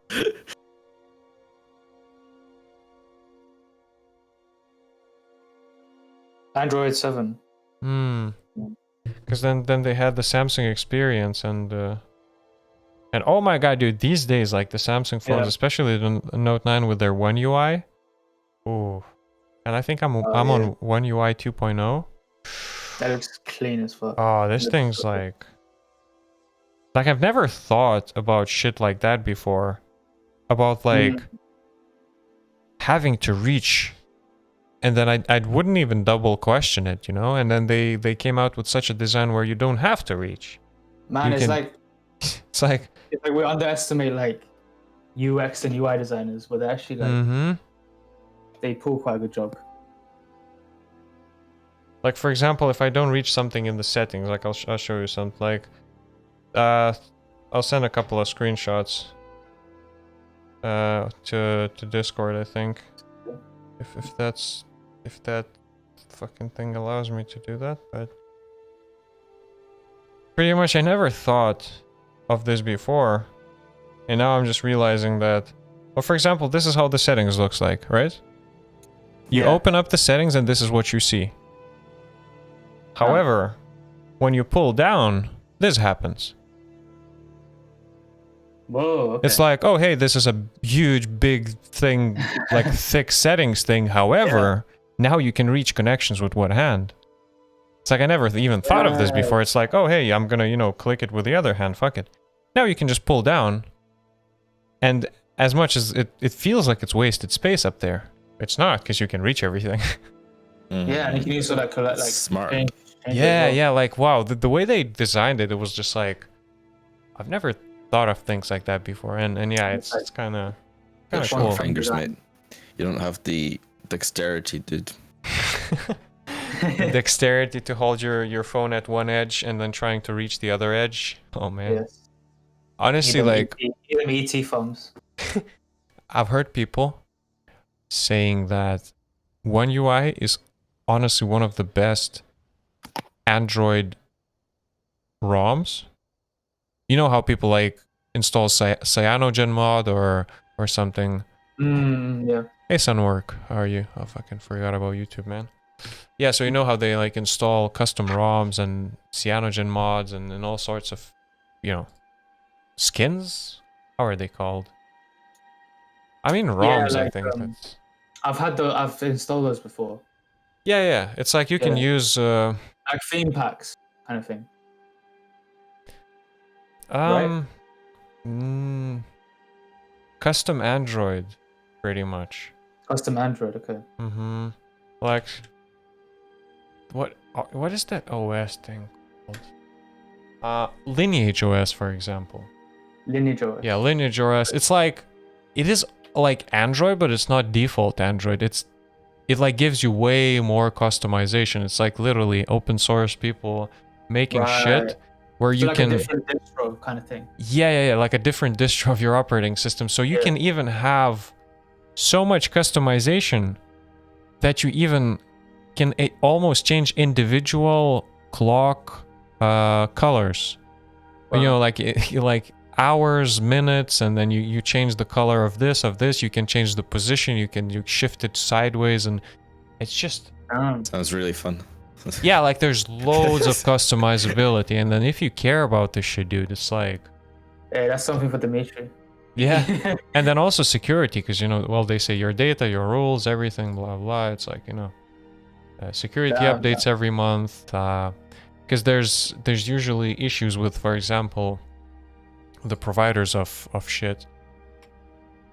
Like if you're using Samsung, you need to wait like I don't know, half a year almost till the new Android gets like it didn't take all that long till like Android 10 reached my phone. However, let's see when Android 10 was released on.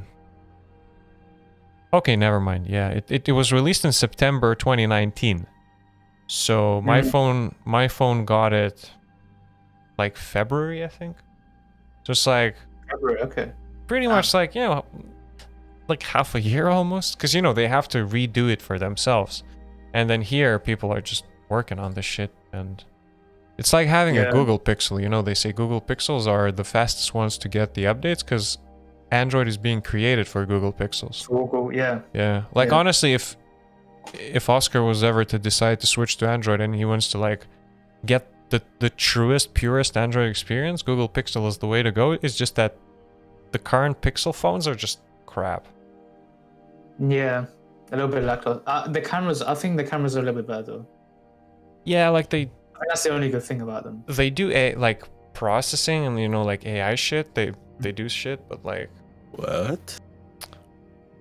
Yeah, like the cameras are not on par with Apple, but yeah, I think they're one of the best Android cameras out there. Well, they were, yeah. They get the DxO mark very high, and the reason for this is that other phones, for example, use 3 cameras to get the background blur. Right. You know, to one camera for depth, the other camera for black and white contrast. The third camera is the main shooter, right? That's how you get the image with the background blur. What Google Pixel was doing, they always stayed with one camera. How can you fake depth with one camera? Well, they used AI, and their depth was still better. Like, they banked on the infinite power of Google and the ability to process pictures with AI so that it would look better than phones with like 4 cameras, you know? That's insane. But like, yeah, but it's not the best, so I don't know. Yeah. The overall package isn't. Yeah. If it was me, I would probably wait a couple of years, 3 years to see what Samsung comes out with, because currently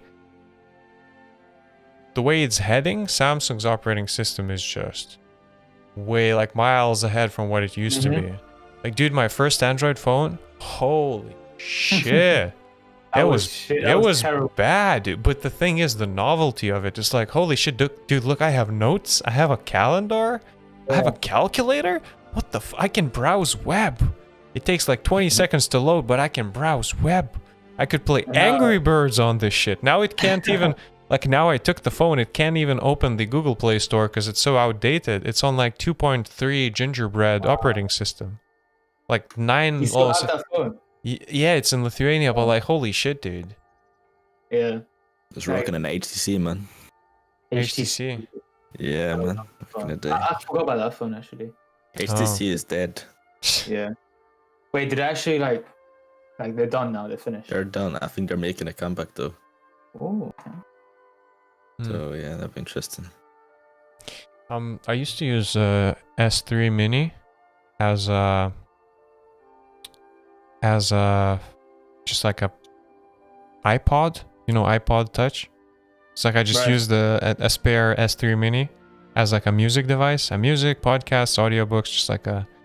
But then I just realized that it's like, by today's standards, it's like too slow. Because that's the thing, when you think back to Android 2.0, it was very like new, and it was still good. It was an but then they started building new features, and then because that phone had Android 4, which was KitKat version, and that was already like adding more and more functionality on the same base, and then is when, because like the first phones, there's not so much functionality in the operating system. The phones are still okay, like they're kind of fast.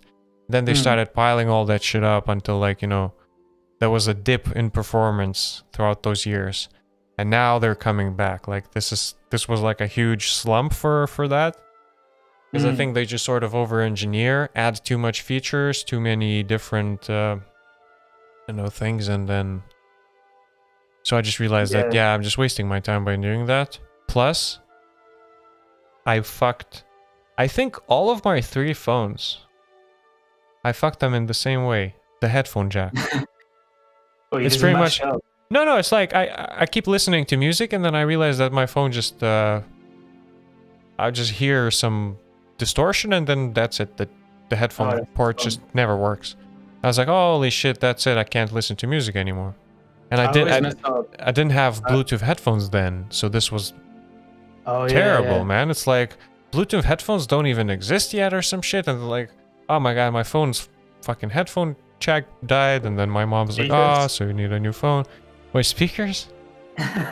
You're in a fucking bus, bro. Are you one of those like Gopnik Eastern European mans like who listen to music on their speaker? Yeah, like just grab a skateboard, go down the streets. Speakers on the shoulder, go. So yeah, same happened with the Xiaomi phone. That was like also the issue. And dude, I loved my music. Like I'm literally with headphones all the time, everywhere. Bro. Music, anything. Yeah. And imagine your headphone. Podcast. Yeah, like imagine your headphones just dying. Not the headphones, but the headphones, like the way to interface with your device. Like maybe that's why they're removing headphone jacks. Yeah, because that was the only analog port that was still left on the device. The only analog port. Which is, Note 9 still has it and still haven't died on me. Yeah. What do you think about that? Do you think it's a good move to remove it? To remove the headphone jacks? Like, honestly, I understand where it's all going. I see the dongle. Like, I've seen a person with their fucking MacBook coming up to do a presentation, and she had an Apple Watch, she had an iPhone, she had like a fucking purse full of dongles trying to connect everything, and she's like, and so we were sort of ironically talking about this, oh yeah, fuck dongle life, this and that, but then she's like, well, I'm stuck in this ecosystem. She showed me the watch, she showed me the phone, she's like, I love the ecosystem, but the dongles, like, I hate the dongles, and sadly I'm stuck with it. So I firsthand saw a woman who had to use an Ethernet dongle, a VGA dongle, and the HDMI, whatever, like to just like do a presentation, and it looked weird, but then I mean, that's I imagine setting that up for, and you have like loads of presentations as well. Yeah, honestly, like if everyone switched to USB-C, then I think we would be good, because then everything else would become USB-C. Like can't you, dude, can't you, like, for example, migrate Ethernet cables to USB-C? Like ditch Ethernet altogether. Just like switch everything to USB-C. Because if I have a dongle which converts Ethernet to USB-C, why can't my modem do that and have USB-C on one end and then plug it in on the other end to my computer? Just so they write into Apple. No, yeah, and then for example, Apple displays where they don't even need power. It's so clean, dude. All you have is one display and one cable. The power that the display gets is from the Thunderbolt USB-C cable off of your computer itself. So you don't even plug it into the power. You just use one cable and it's all you need. So it's pretty much like you can have a portable display. Well, obviously it's big and chunky and bulky, but you don't need anything else to power it. Just one cable. So I think that's the future we're heading for, and I'm hoping that this fucking thing stays. And when I got the USB-C dongle with the Ethernet, I was like, what would happen if I plugged it into my phone? I plugged in the Ethernet cable to my phone. Yeah. Surprise, surprise, it worked. It's like, oh, now you're on LAN. And the speeds were good. I was like, I was getting the full speeds. Yeah, I was like, what the fuck, dude? I mean, my phone also has the this is where it should have, like, decks and if shit. You want to make people's lives easier. This is the approach. Like, yeah, we would need some systemic, cardinal changes, which is like we could rip the whole. The thing is, Apple still didn't want to get rid of their Lightning port because it's it's proprietary and they can charge for other people. They're a bit stuck up about it. Yeah, they have to license. They can charge people for licensing the use of that port, because people are going to want to make third-party dongles. In order for them to make the dongles, you have to license the port, because USB-C, I think it's isn't it like open, like an open standard or some shit? I'm pretty sure, yeah. However, Lightning is a a proprietary port. You can advertise as USB-C, so yeah. So that's the thing. Now you can't really like make another phone with Lightning unless you paid Apple good money, and so I'm hoping this shit changes. I'm hoping so, yeah. Just I'm pretty sure it will, like next 10 years. Yeah. But when you're asking about the headphone jack, I mean, honestly, if I wasn't using Bluetooth headphones so much, and well, maybe not seeing long-term effects yet, I would probably be that,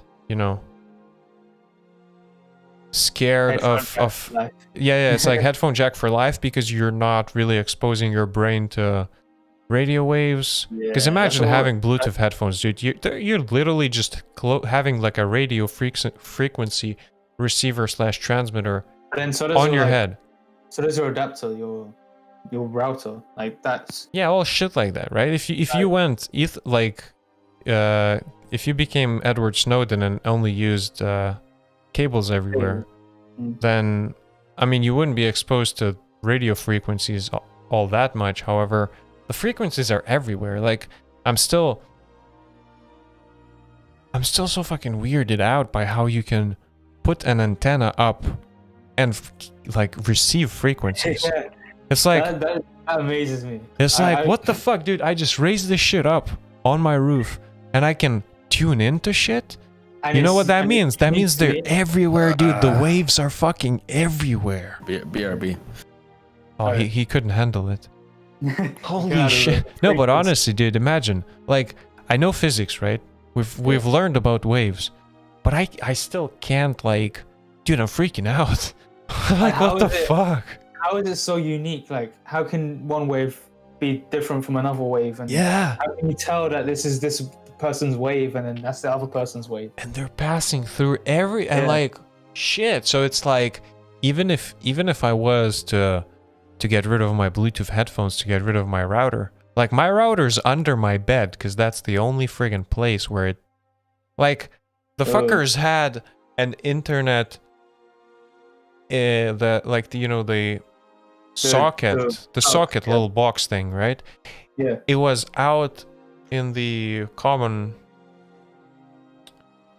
like in the hall. So it was out in the hall just by the outside doors.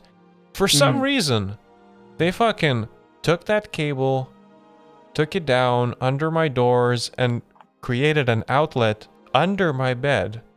And now we're like, sorry, Henry, I can't really give you an Ethernet cable. And also, sorry, Henry, because my modem is in my room. Like, I can't put it out. Because I would put it out in the hall. Fuck it. Like, I don't care. Yeah. But the thing is, for some reason, they extended the outlet under my bed. It's like, dude, what? Like, that's like when they made the building, like, why didn't they not think of that? It's like so weird. But the thing is, I mean, I'm not complaining. I have my server under there. I have my Ethernet cables running to my computer, to everything. Like, I'm not complaining. Henry sometimes complains about his ping on TF2, but that's the only thing, man. But the thing is, dude, I have like fucking I mean, I even created it in such a way where my server is under the bed. Yeah. I don't see any cables because the power comes from under the bed, the Ethernet comes from there, so the server is connected. There's one cable running to my desktop computer as Ethernet, and there's another cable which is like, if by any chance my Wi-Fi decides to die, I just take that another cable and plug it in my laptop if I'm in bed chilling. So it's like, a bed is like fucking tech station. Like, you wouldn't even tell. Like, if you come into the room and look at the bed, it's like, oh, hey, it's just a bed. Aha, what goes under there? I even have used motor oil there. What? I have a Greek yogurt can of used motor oil because I didn't know where to recycle motor oil. Really? Shit. Is that for your motorcycle? Yeah, I changed the oil, and then I have a liter of used motor oil, and I don't know where to put it. I don't want to just spill it out, dude. Dude, what the fuck? I want to like recycle it. Yeah. I don't know how you'd approach that. I mean, probably just like knock on some. I know that there are some recycling places around here, but like probably I should just like go up to like some car repair technicians and say, yo guys, do you have like a, because if they change the oils, then they do have some agreements. They do. Yeah. Yeah, like when I was getting the motorcycle, it came in a huge ass metal frame. I came up to the guys and asked them like, oh, could you give me a spanner? They gave me the spanner. I like undid everything, and then I was left with this huge pile of metal. And I was like, do you guys know where the fuck do I put the metal? They're like, oh yeah, there's a guy who comes by every week. We recycle metal and shit. If there's not much, you can just bring it to us. So I brought the metal to their workshop, and they allowed me to, recycle it there. So it's like, yeah, I could just ask, but like, yeah, I have used motor oil under my bin. There's one like down my street. No, it's like I have one close here by Clark's. Like there's, because pretty much I'm living in the Blackness industrial area. At least that's how this place is called. So they have mechanics. It's just the means of like communicating it out properly, like being nice and not getting charged like you're like. So because some of them, I'm sure some of them want to help. Some other ones are probably just like, oh yeah, if you pay me like 50 quid or some shit. Sure. Yeah, give me money, man. Money. Don't know, dude. I don't know. Maybe you go get to them at the right time. Maybe the right time's now. If everyone's so cool-hearted. Imagine me dressing up like a looter. Like I have a mask, I have a hood. I could dress up like a corona scared person with this motor oil, coming up to a workshop saying, "Yo guys, do you need some used motor oil?"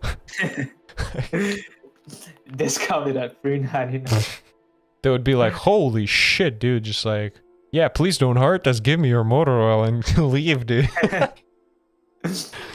I mean, yeah, I'll try to see eventually. Places. Like. So also the thing is, I don't think I've had, well, coming back to the headphones thing, I haven't had like wired headphones for quite a while now. However, I found ones. I was literally in Dusa. After a club night, and I look down, is like, oh hey, look, this seems like a pair of earbuds, dude. Fresh Sennheiser and they're so good. Wow. I was like, I mean, they're wired, right? Yeah, just like those earbuds and shit. I mean, I was like, I mean, that's what we do after the club nights. People lose their pennies. They lose. I mean. We obviously take everything and put it in the, lost and found. If it's like IDs, purses, clothes, if it's like 20 cents, like what am I supposed to do with the 20 cents? Like, do I put it in lost and found and hope that some fucker comes over, says, oh, I lost my 20 cents, So our bar guys, tech, they just, took those cents and shit. I found those earbuds. I'm like, well, maybe someone could come over and maybe, inquire about the buds and shit. I'm like, I'll just take it. It was before Corona and everything, so I'm like, it's a good. I mean, if you think about it, they're drunk and they probably forgot. Yeah. Why would you come into a nightclub with your fucking earbuds on, bro? Like, what the hell? Oh, yeah, that doesn't make sense as well, yeah. So anyway, I just took him under my wing, cleaned them up a bit. And I mean, they looked fresh. And it's like, kind of cool. Like they're not all that expensive, but the thing is, it's nice now. I have a wired headphone. Free tech, Yeah, it's a tip. Yeah, I've heard people finding like the biggest sum that they ever received was like some barista found like 50 quid after like patties or something. Oh, that's pretty sick. And my biggest loot was like 7 quid. That's it. But that's still a lot. Like that's. It's a lot. Yeah, I can get you like good weed Mexico.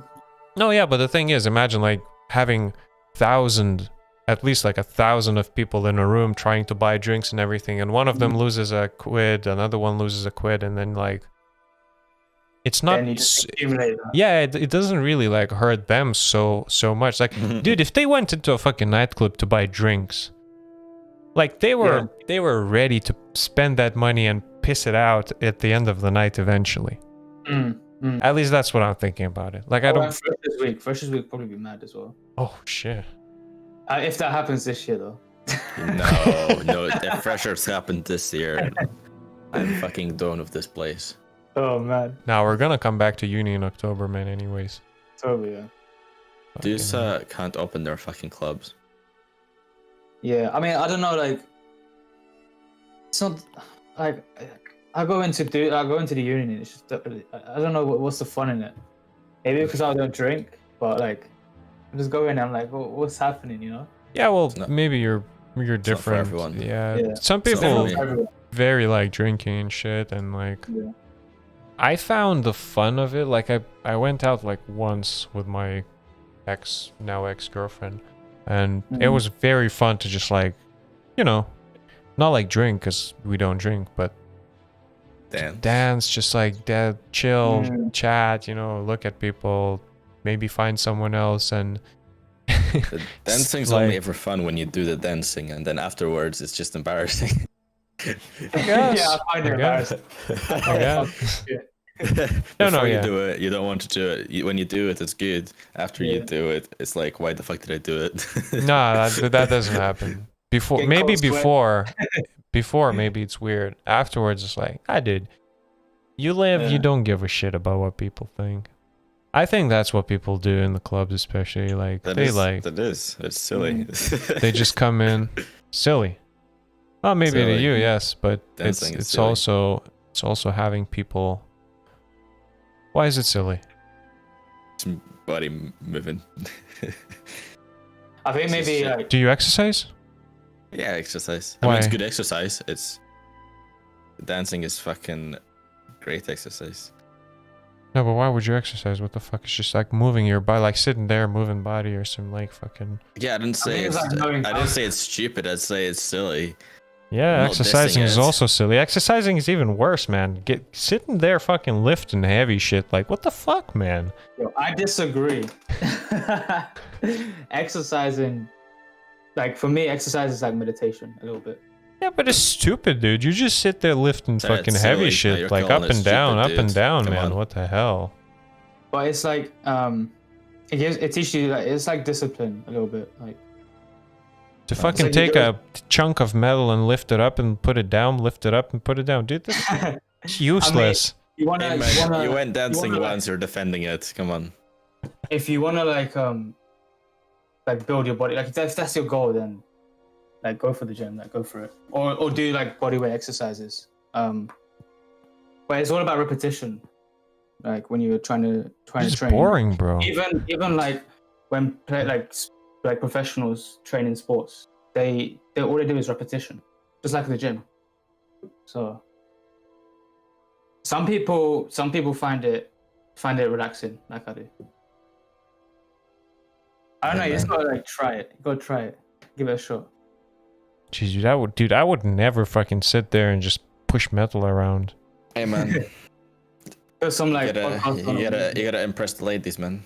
Yeah, man. Nah, dude, I've tried. I went to the gym. I mean, if you don't like doing that, then like.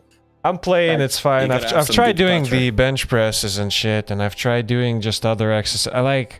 I never got any results out of it. Sadly, it's like I went like 3 times a week doing all sorts of like, you know, leg days, and then like chest/shoulders and like biceps, and like tried exercising, and like I don't know, maybe it's just like my diet wasn't up to par to like gains, like, because you need I've seen some bodybuilders around myself. Holy shit, man, that guy was eating like, you gotta bulk. Yeah, exactly.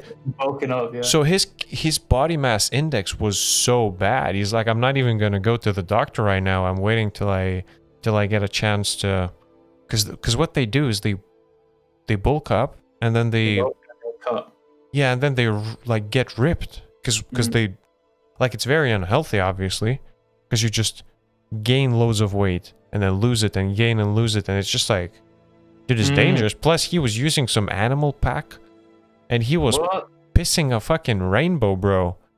What the fuck? No, dude, it's just like some supplements.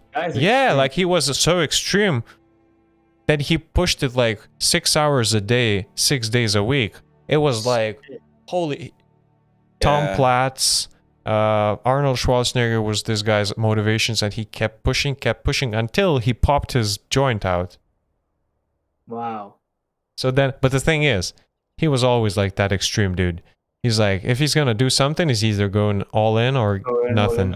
So he kept doing this for a couple of years until he fucked his joint up. Like, obviously, because he's like, oh, I only start counting when it hurts and all that shit, you know, like quoting them and like saying, if it doesn't hurt, there's no gain. So he did it so much as he fucking... That is true. He popped his knee out or some shit. Holy fuck, dude. And then he started drinking. That's it. Like it just instantly cut all of the exercise and started drinking. Being sad about the shit. Like, imagine that, dude. You just exercise so much, constantly, grind, and then boom, you just cut everything. Like, dude, you gotta ease into it. You gotta ease out of it, you know? It's like... Hey, man. Bro. Can't tell people what to do. Yeah. That is true. But, I mean, an alternative for you could be, like, calisthenics. Like, if you really don't like lifting weights, body weights. Yeah, like body weight stuff. Work on your core. And, it can be very rewarding once you see your body changing. That's why people like it so much. Really? Yeah. Like, once you see the progress, you like, that's it. Yeah, I'm getting somewhere. And then you just like rockets off from there. Yeah, I mean, I've seen people just, you know, bragging. Not like bragging, it's just like celebrating the fact that they're getting better, you know? It's like, oh, I'm getting, you know, I'm gaining muscle, my arms are getting bigger, my chest is puffing up, you know, I'm becoming a stronger version of myself. And right. And also, like, exercise gives you confidence as well. Yeah. Like, if I'm confident with your body, then you're gonna... I think Oscar misunderstood. Like, I'm obviously all for that. I'm just like fucking playing around because, like, you know, because when you think about it in the simple terms, it's just a dude there sitting there lifting heavy shit. Yeah, and it just sounds ironic and funny, but yeah, I'm all for this. But there's like a lot. So. There's a lot to it. Like, if you're confident with with yourself, then you're gonna express that confidence to other people. What did I miss? Saying like how physical body image feeds into your confidence and also helps your mental state. And if you need it, it's good. Unless you got the fucking... Unless you're a fucking joker, then you don't need it. I guess. But how likely, you know? Yeah, I mean, I've heard other things like you become sort of, I don't know what's the word, like phlegmatic or something. Like when you're lifting, because I've been surrounded by bodybuilders in high school. They were fucking buffed and not good for you. And they're like, so they explain, like they themselves explained when I was asking them, should I go and do a similar exercise routine that you guys are doing if I want to become stronger?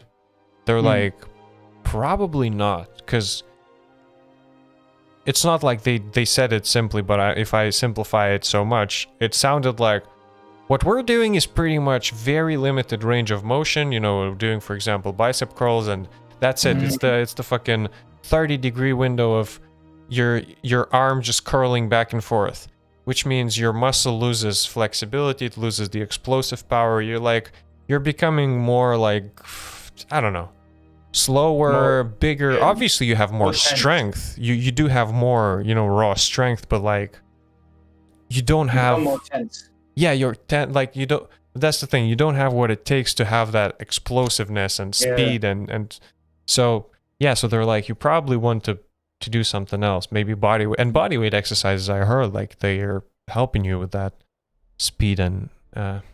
I need to do that more often. I need to change my way of like thinking. Like just swimming. Yeah, like I need to like do other extra things, not just gym. Yeah. Like That's what I need to work on. Jump on a bike. On a bike, yeah. But I don't know, like I'm looking into calisthenics. Mm-hmm. Try to do some body Update weights. me on this shit when you find some good exercises or something like. Yeah. I'll link you some. I stuff. occasionally do some planking. It's very good thing, but it's not like. When you want to work on like the core, like dynamic. I've heard dynamic movements is like a lot better. Dynamic. Yeah, I try to avoid planking. Oh, because it's like a static movement, you mean? Yeah. Okay. Yeah, like. I mean, I do some push-ups. My push-ups are. I can't do a normal push-up anymore. Ever since I started Taekwondo, I am doing the knuckle push-ups are easier for me right now. Wow, alright. Different muscle groups engage when you do the knuckle push-ups. And now I can't... Like, I don't know. It just feels like maybe I just forgot how to do it. It just... It's too hard for me, man.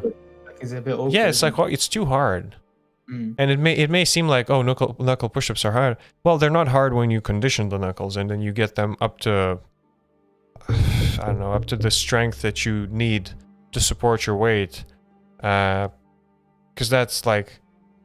That's why martial artists do knuckle push-ups and everything like that. It's just to condition them so when it comes to having to punch through something, your knuckles are ready because you've been conditioning them. But that's pretty much how I've been practicing, and then now like when I try the normal push-up, it's just like it's kind of weird. Yeah, it's kind of like you used to the knuckle one. Yeah. And it's not to say that it's harder. It's just like the only thing that is harder about it is just that your knuckles may hurt if you don't condition them. That's it. And it's just like apparently you're because I mean. When you do a palm and then you sort of do the knuckle, it feels like your arm extends and then you're higher than you would be. It's like, I don't know, it's weird. Yeah. Because you're not like flat. You're not flat, yeah, it's like your arm is extended, so like it's different muscles and... Okay, I see how it could be awkward then, yeah. Yeah, but I don't know. So push-ups is one thing, but... What else? Yeah, there's loads of like varieties. Varieties of push-ups, you mean? Yeah. But I might try the knuckle one. That you mentioned. I'll try that. Well, but like I've seen on like TikTok, it's weird. Like I'm getting exercise tips on TikTok. Oh. So, I've seen like some guy like showing how to like progress through push-ups. Like you would do like a half push-up kind of thing where you like grip on like some sort of bar or some sort of like I don't know, maybe your table, top of your table, and you just like do the push-up movement on the table as like a sort of half push-up, and then you progress lower and lower and lower until you get to the floor. Like I've seen that like as a technique, but I've never like used it. I don't know how it works. I don't know if it does work, to be honest. But maybe that could be like a thing that you can try.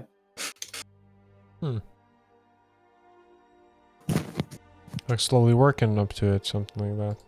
Yeah, like slowly, like I don't know, like a planking, like a push-up movement, but you're putting your hand on the table.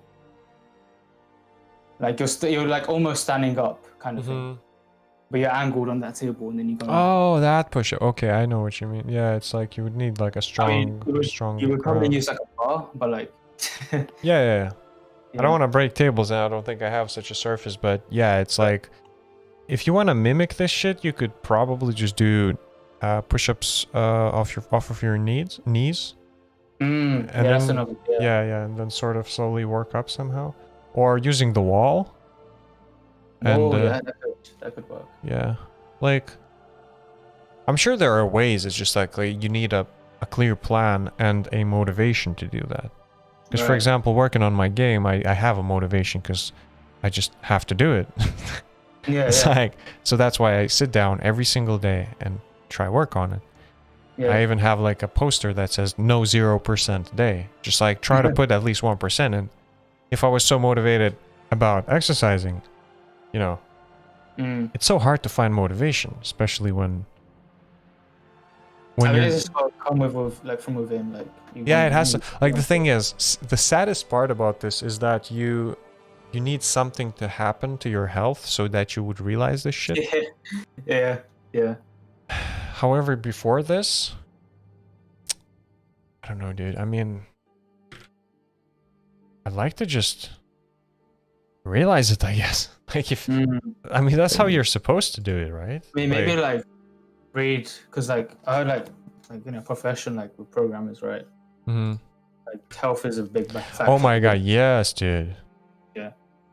Maybe like look into those kind of stories and like see other people's like how they like their mistakes and what. Yeah, like, because we literally sit down every single day. Like, for example, I listened to Shroud talking about a chair.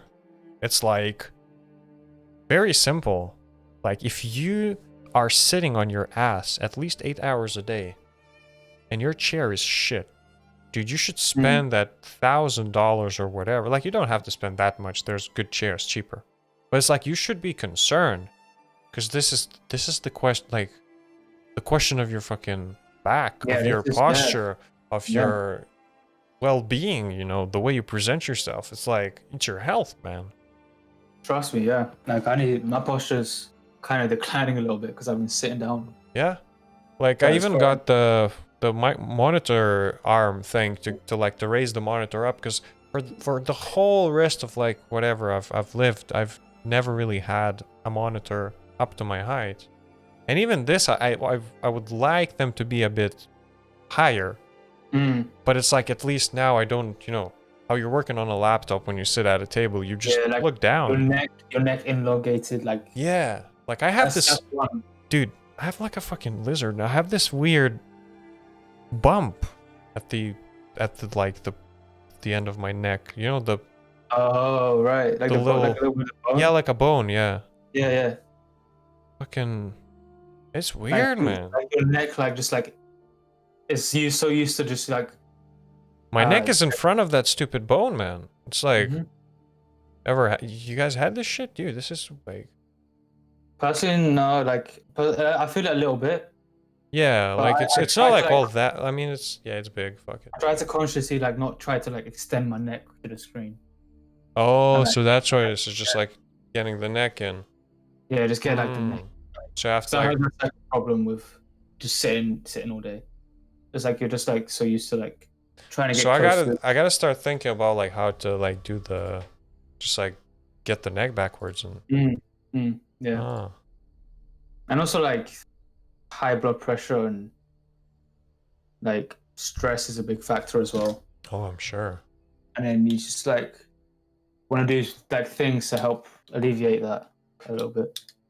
Like your diet as well should be decent. Like, not telling you to like, you know, like eat salad every day. I mean, you probably should. I mean, like it depends on like what you like to do, you know. Probably be beneficial. Could be, yeah. But just keep. It's not gonna kill you to eat salad every day. Dude, I mean, I wish I'm growing. I'm growing my sprouts, alfalfa sprouts, and I wish I knew more about how to make a good salad. It's not hard. It's not hard. I put like cucumbers, lettuce, and an apple, chopped apples. To just give it chopped some, apples. Like, yeah. I have cinnamon. My mom bought me cinnamon. Oh, nice. And I have apples. Hey, what do I do? In your salad? What? Wait, you say? No, I literally have an unpacked cinnamon. My mom, when she bought me vitamins, she's like, "Oh, you probably want the cinnamon too, because you can add it to your tea. You can add it to your like, I don't know, some foods. It's healthy. Apparently, it's healthy." Oh yeah, so, I put it in my quinoa. Quinoa. Yeah. That's the thing. So I haven't unpacked because I don't know what to do with it. Right. Like, what? Don't add too much. Add like a small like little like teaspoon in like whatever you use, like I don't know if it works well with rice. I don't know. But I use it in But what did quinoa. you say? Did you say you said something about? Oh, like a salad. No, you said apples and then because I have apples and I have cinnamon. Oh, I was saying like I put apples in my salad, like with cucumber. Oh shit! I thought you said you put your cinnamon on your apples. You can also do that with porridge. I mean, I'm sure that would taste okay, like apples and cinnamon and shit. Yeah, porridge, apples. Also, thanks, Durzel. I'll check the video. Yeah, it sounds interesting. Yeah, porridge, apples, and cinnamon, and a bit of sugar as well. Porridge, apples, and cinnamon. Yeah, and like some sugar, like some sweet, like sugar or whatever you want to use. That shit tastes so good. Oh. Come on. Sweetener? Huh? Sweetener, you say? Yeah, sugar or whatever. Don't use sweetener. Don't use sweetener. Sweetener is bad. Yeah, whatever really like, whatever you like, really. Damn. I mean, do you just have salads? Like do you? Oh, okay. But do you make them often or? Occasionally, not all the time. If I don't make salads, I'll just have a side of vegetables. Like I'll just replace it with something else.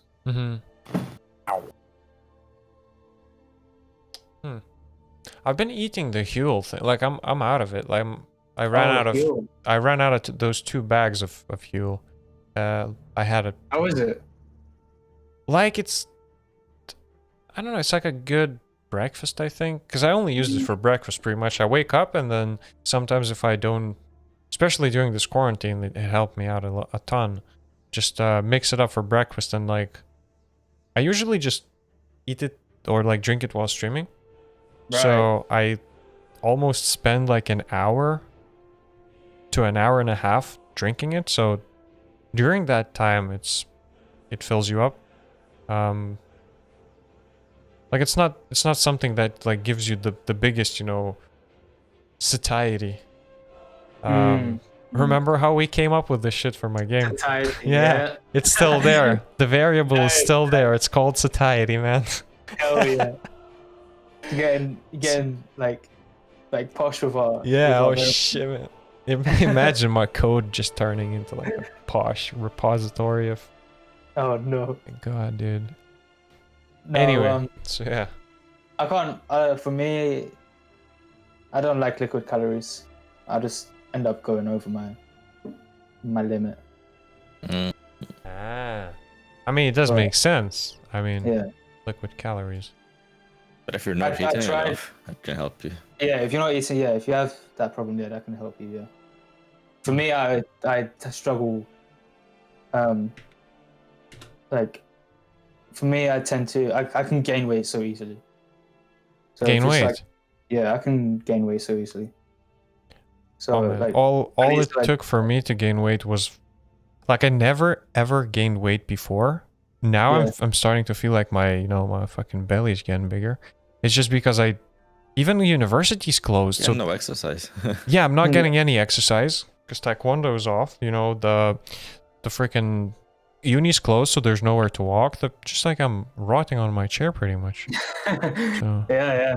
Oh, you said sorry, because I cut you off. Yasin, you were talking about your weight, man. I don't know. That's fine. Yeah, I was just saying I can gain weight so easily, so I just. What do you like? I try to satiate myself, with like whole foods rather than liquid calories, and that helps me not gain weight. Because then I won't overeat. I've heard it's good if you, for example, eating Greek yogurt. So instead of getting the low-fat Greek yogurt, you just buy the, the full-fat Greek yogurt because you're gonna consume less of it because it's more filling. So, but that's that used to be my breakfast back in the day, before Huel. Well, back in the day, as in before Huel, I guess. Have you seen Breaking Bad? Breaking Bad? Breaking Bad TV show. I've seen a season, or I think just a season.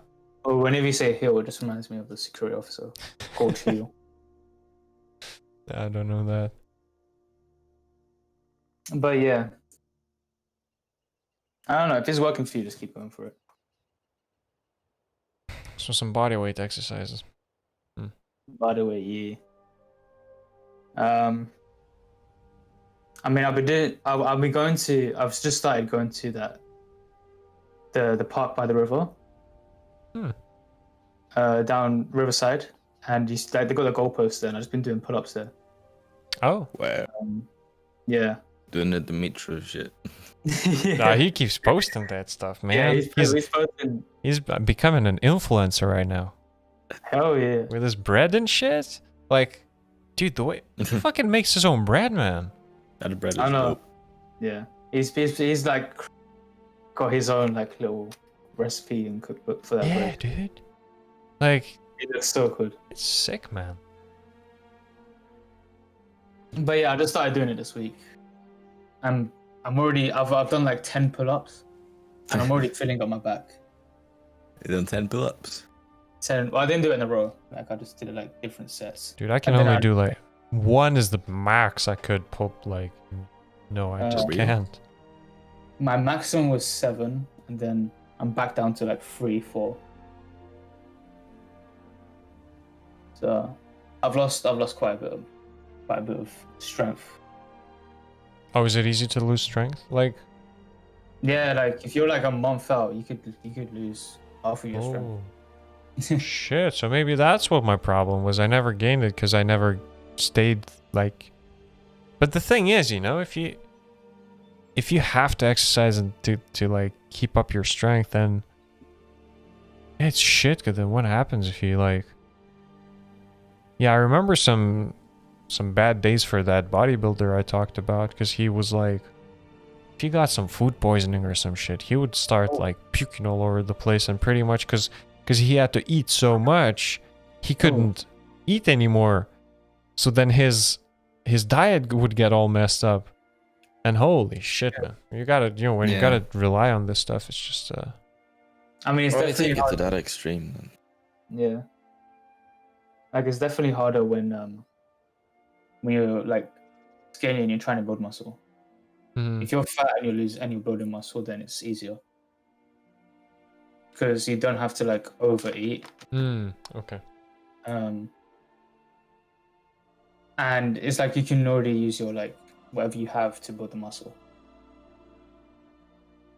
So it's easier to build the muscle off of the fat that you have than it is to just make muscle, pretty much. Yeah, basically when you're in like a skinny standpoint. Oh shit, maybe that's the point. That was my problem all along. Because like I don't know, like I've seen videos of people like putting raw eggs in their smoothies. I'm like, god damn. Raw eggs in their smoothies. Yeah, they put raw eggs in their smoothies. What do they do? What are the eggs? Why? What do the eggs do to you? Oh, like raw eggs in the smoothies, like olive oil, like just like more fat, basically. They're trying to get more calories. Like, dude, you gotta eat some sweets then. Fat doesn't help you. You need sweets. carbs, man. Sugars. This is where the fat comes from. What are you talking about? Like, this is where the calories come from, man. What the fuck you mean? Fuck. You don't get fat by eating fat. But they also want to like I need so much fucking carbs, dude. Get more carbs, you're gonna be more fat. They also want to like feel full at the same time. Like sweets don't make you full. Oh, yeah. Like fat is dense in calories, and it does shit like make you full at the same time. Like they'll even like go through like peanut butter jars because that shit's got like a lot of calories. Yeah. Not necessarily all that healthy. Yeah. But if you're bulking, then you don't really give a shit of what's healthy or not. Man. I mean, UK is advertising that body positivity crap, so I'll just be body positive. It works when you fat shame. Can I get slim shamed? Or slim shamed even. I don't know how you would slim shame someone though. Why not? The thing is, when people get upset by getting fat shamed, like, Someone called you fat. Oh, so bad. Fucking come after me and call me like a fucking slimmy. It's even like it's just the same thing, man. It's like, I mean, there are some people who really just can't build weight. Just can't. It's almost like a medical condition. And if you call that person thin, slim, whatever, it's probably even more offensive. It's like, I don't know. Well, it's freedom of speech, first of all. Second, like, I obviously don't agree with like going and trying to offend someone by saying that she's fat. Like, you don't just do that shit. You don't do that if you don't know the person. Yeah, it's like it's wrong. If you care about the person, you just but if the person's like your friend, and then you probably see what the person doesn't see or something, it's like, yo, you probably should like, you know, like maybe. Yeah. I'm concerned. It's pretty much like coming from a friendly standpoint. It's like, I'm concerned about your, you know, well-being and health. So, I think that would be a valid thing to do. I don't know. It's like a jokey, friendly way kind of thing. Yeah, if you're bantering about, then that works. On the other hand, the UK is doing completely different things. It's like, minority. Like they just body positivity is cool. They're just like feeding into the minorities. Like, I don't know, dude. There's loads of shit happening with like the unattainable body standards. It's like, wait, how can you say it's unattainable if you see it on TV? It's like, if there's Instagram models who are with those bodies, and you're saying it's like promoting unattainable like, it's not promoting unattainable if someone has it. Yeah.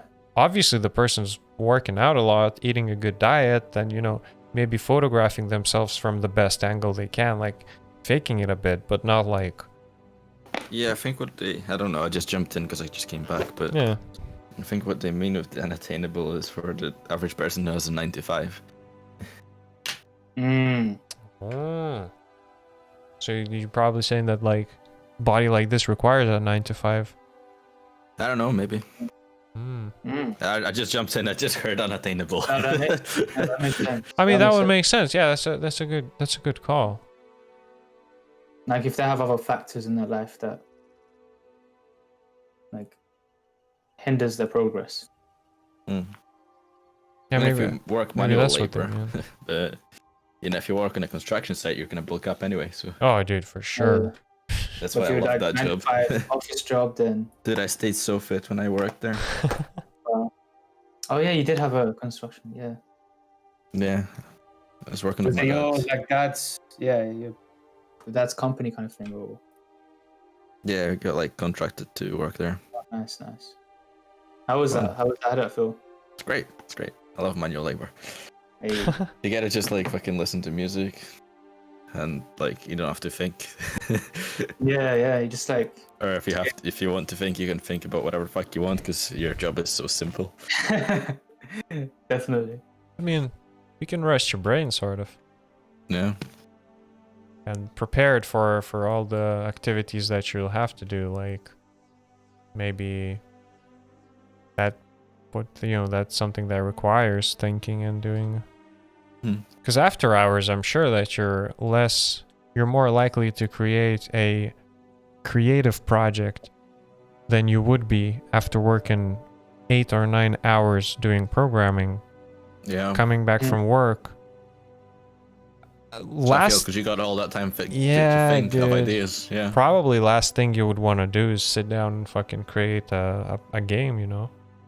I mean, people I know people push through it. It's like spend 9 hours a day working a job, programming, come home, do some shit, and then go program more. Yeah. I don't know how to do that. But if you want to keep it healthy, you should probably. I need to wind down off though. Because you just get like loads of thoughts coming in your brain, and then you might not be able to sleep sometimes. Yeah. Yeah. So. That happened a lot in assignments. It was like you just like when you're like cramming for assignments, because you're like so tight on a deadline. It's like, you're cramming all day, and then like you're just thinking about the assignment well, for me, like you just think about the assignment and then you're not being able, like it's a struggle to sleep sometimes. Yeah, during exams especially. Fuck. Yeah. I can't sleep during exams. Like I wake up with nightmares. Jeez. Oh man. Like after the last assignment for the games programming though, like days after I was still waking up, right? And thinking, shit, I need to submit my game, even though I've already submitted it days ago. Oh. Wow. Paranoid, man. I submitted it late though, so. Yeah. You goddamn paranoid, man.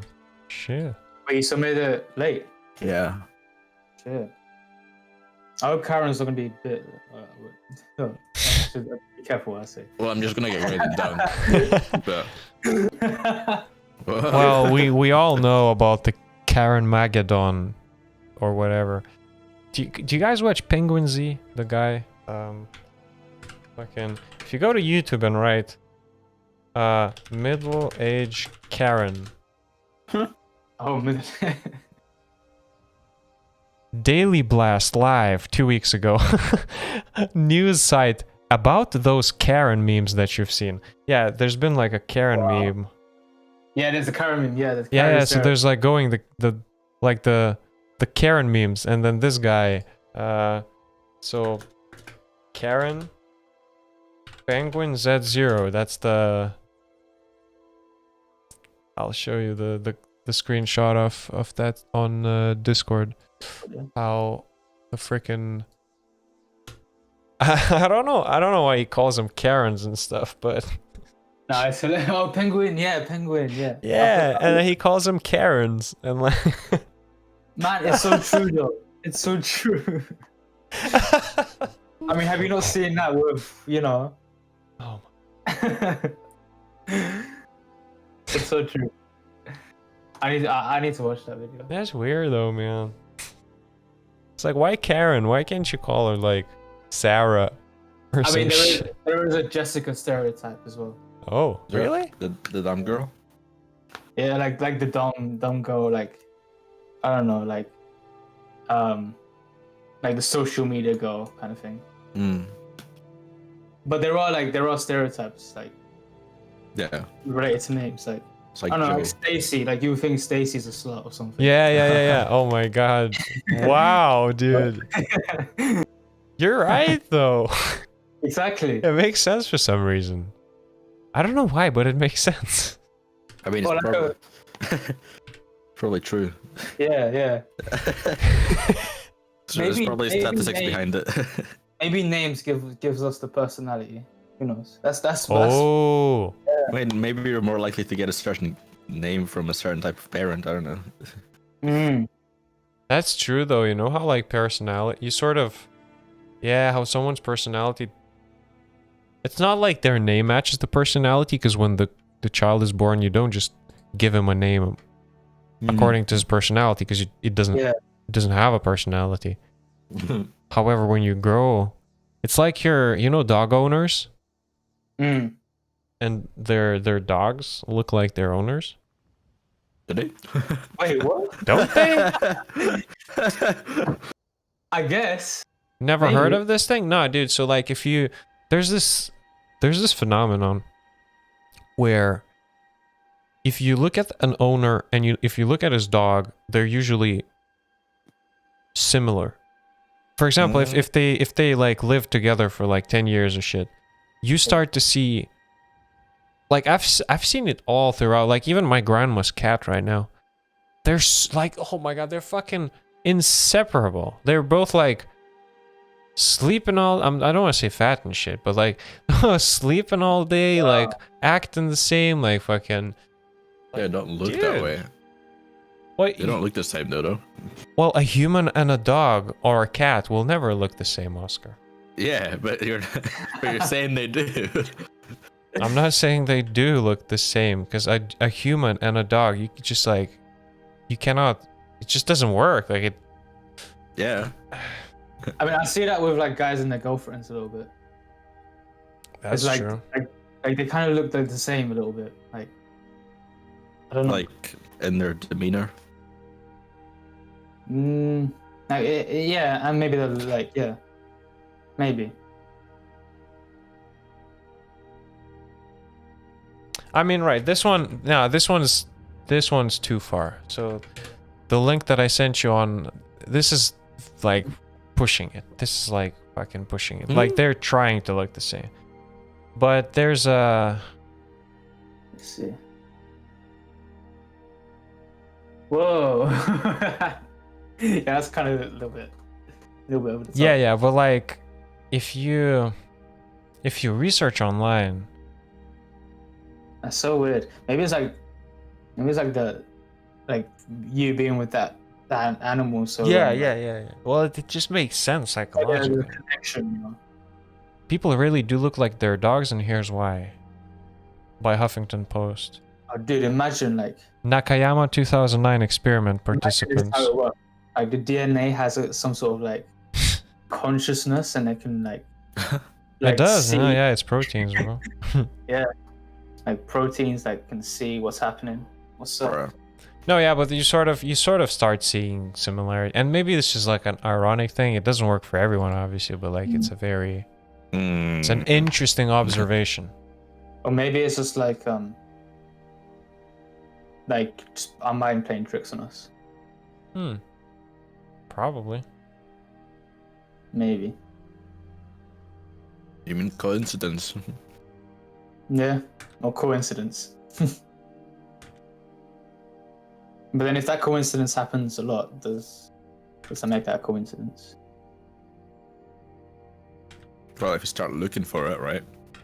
Yeah, maybe. I don't know, it sounds silly. I mean, I'm open-minded to it. And but I don't really know. YouTube it. I can see it happening though. Tinfoil hats, anyone? Controversies? Let's go, baby. Let's go. You want more controversies then? Oh, hell yeah. Oh, dude, I need my Eddie Bravo. Bro. Oh, dude, you need I need Alex Jones on Joe Rogan. Oh, I haven't watched I think I only watched like one of them.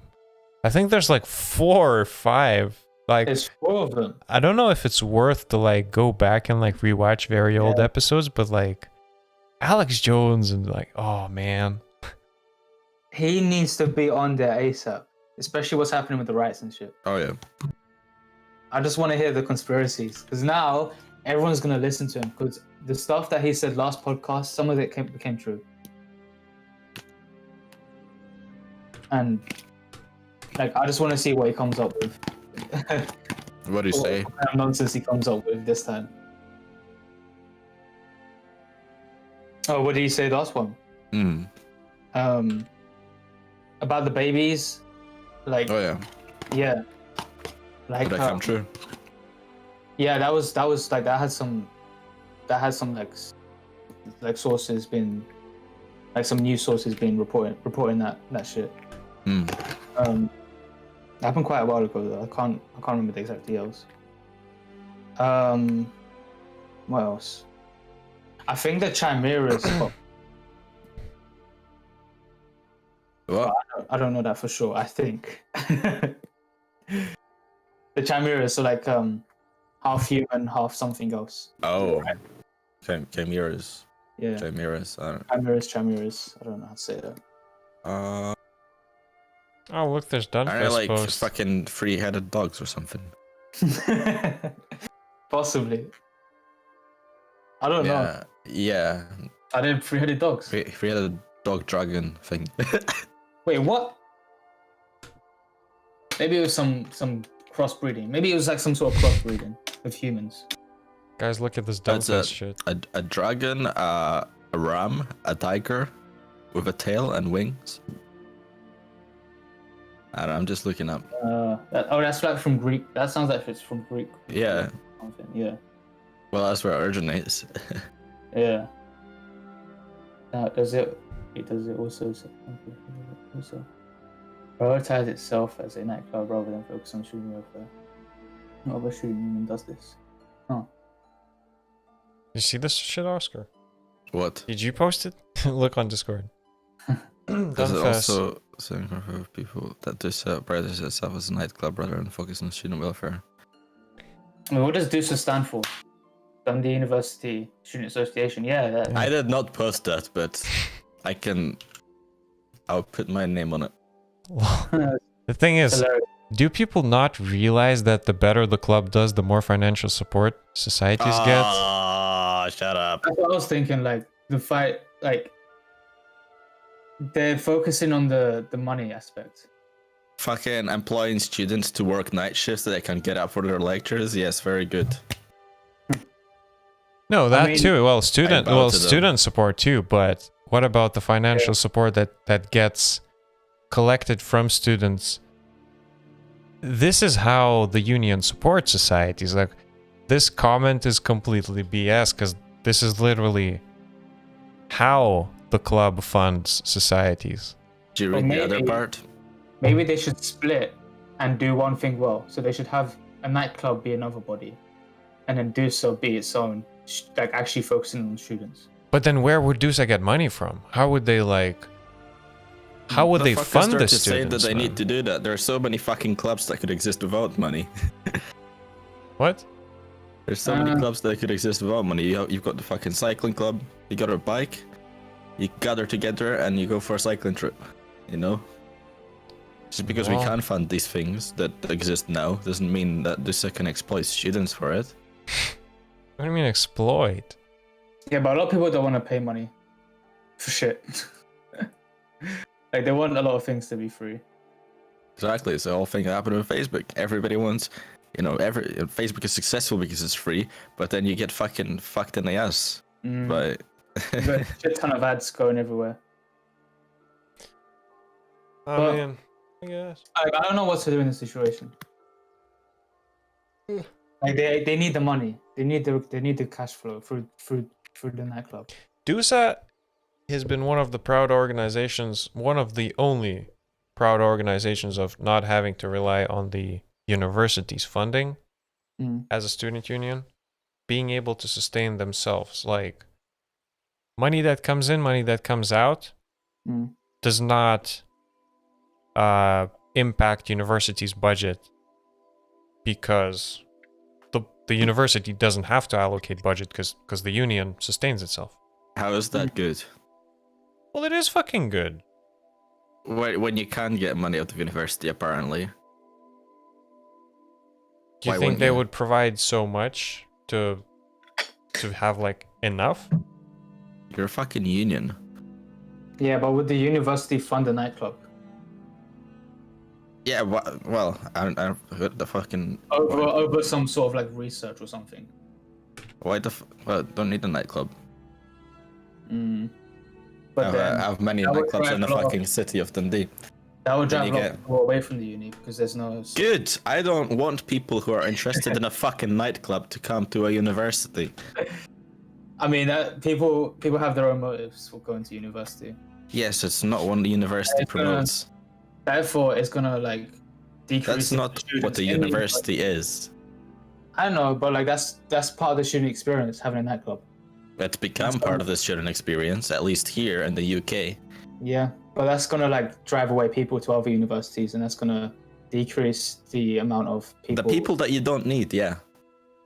But universities need students, though. So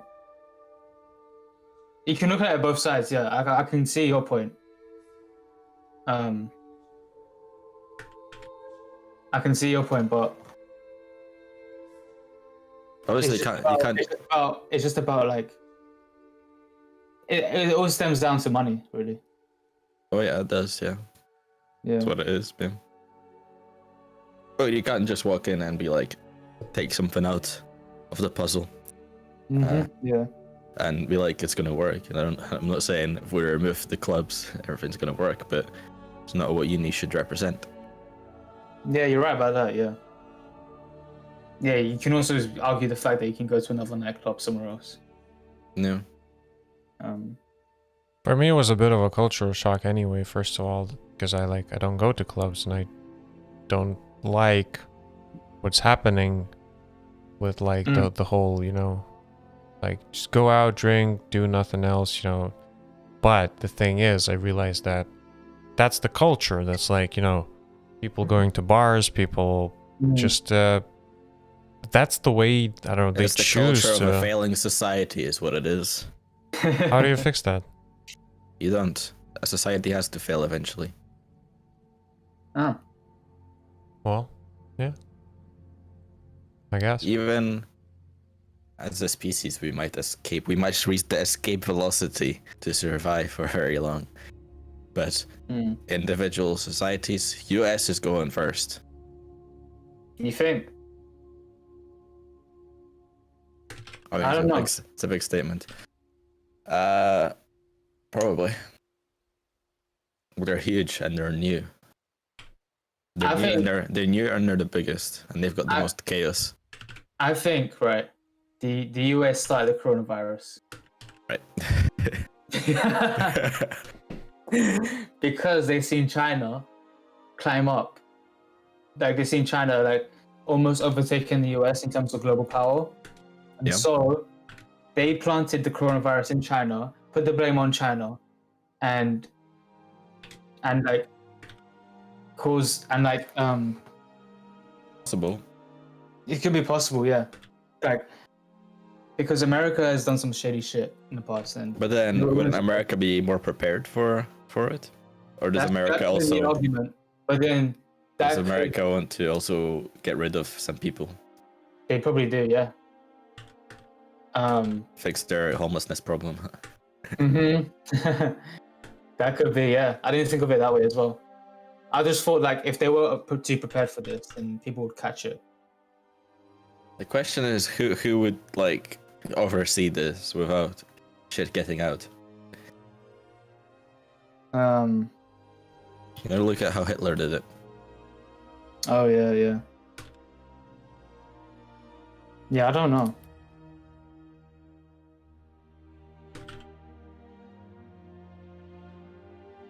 But that wouldn't surprise me. And I think Trump's gonna get re-elected in November. That would not surprise me as well. Dude, if you want Trump to get re-elected, he would need to do a plot twist. With He would, yeah. I think I talked about that with Oscar. Yeah. Right. About Trump doing the most leftist thing you could ever do is providing free healthcare to everyone. Or at least covering something. And for him to do that, he would first of all blow all of the minds of the Democrats, because that's what they stand for. So they would be like, oh, what the fuck, dude? Now, Democrats are on his side. Yeah. However, Republicans will obviously condemn this shit, saying this is bad. But Trump could say, oh, but look at the corona. It's like it's a very unexpected thing, and I would like to do an American thing, which is, you know, protect the citizens of America and make America great again by... He would sort of shove this under the corona thing by saying, well, we're trying to mitigate corona by giving people free healthcare, and it would be like a very liberal thing to do. And he'll never do this, but if he did, that would be a free pass card to being a president once again. Yeah, easy, dude. Well, if it was, right, he would do it then, wouldn't he? Yeah. He's not that smart. But I just think of, like, I don't know, he's got all that power as well and that status. Yeah. And who else is gonna fill even without all that, I'm sure he would probably get... Do you think Joe Biden would do a good job? No, man. Isn't he got like dementia or something? He's like stumbling on his words and stuff, man. Like, the guy has some serious problems sometimes. Yeah. Like he'll probably like Bernie. I can see Bernie getting like having some sort of popularity, but he's also like, I don't know, how old is he? Like 80. He could die like... Dude, it'll turn out Bernie is like a fucking Marxist lover. Yeah. Nah, dude, I had two candidates. And no fucking communism in the US. Oh no. Dude, and that will be the last straw. I had two candidates outlined. Andrew Yang and Tulsi. Oh, he quit. Andrew quit, didn't he? Tulsi Gabbard. Tulsi. She's got some good points. Two people. Wait, did Yang quit? What? Yang quit, yeah. What? I know. I was so upset.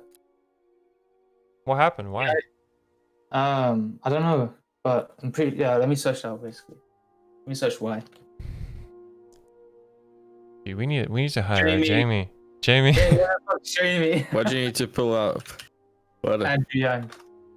Yang. What? Andrew Yang. Andrew Yang. I need to. What is it? What do you need to know? Quit being a politician. About what? Yeah. What? He quit. He quit. He dropped his candidate or whatever. Decided to not be a candidate anymore. The thing is, let's see. how many candidates are there? The Guardian. Huh? The Guardian. Oh, don't trust them, man. Don't trust them. Entrepreneur. Oh no. Jamie, you're taking too long, man. What? Jamie, what the fuck? Shit, man. How much? New York Times. How much are you getting paid? You're not getting paid anything. Fucking hurry up. Andrew Yang drops out the presidential race. Oh, yeah. That's so the thing that I'm still confused by, I always thought there's only two candidates in America. It's like it's either Trump or someone else from Democrats. That's it. Yeah, sort of turns out that there were more candidates, but they could never really get popular. It's like, here's a picture of Andrew Yang. I got it for you. Hey.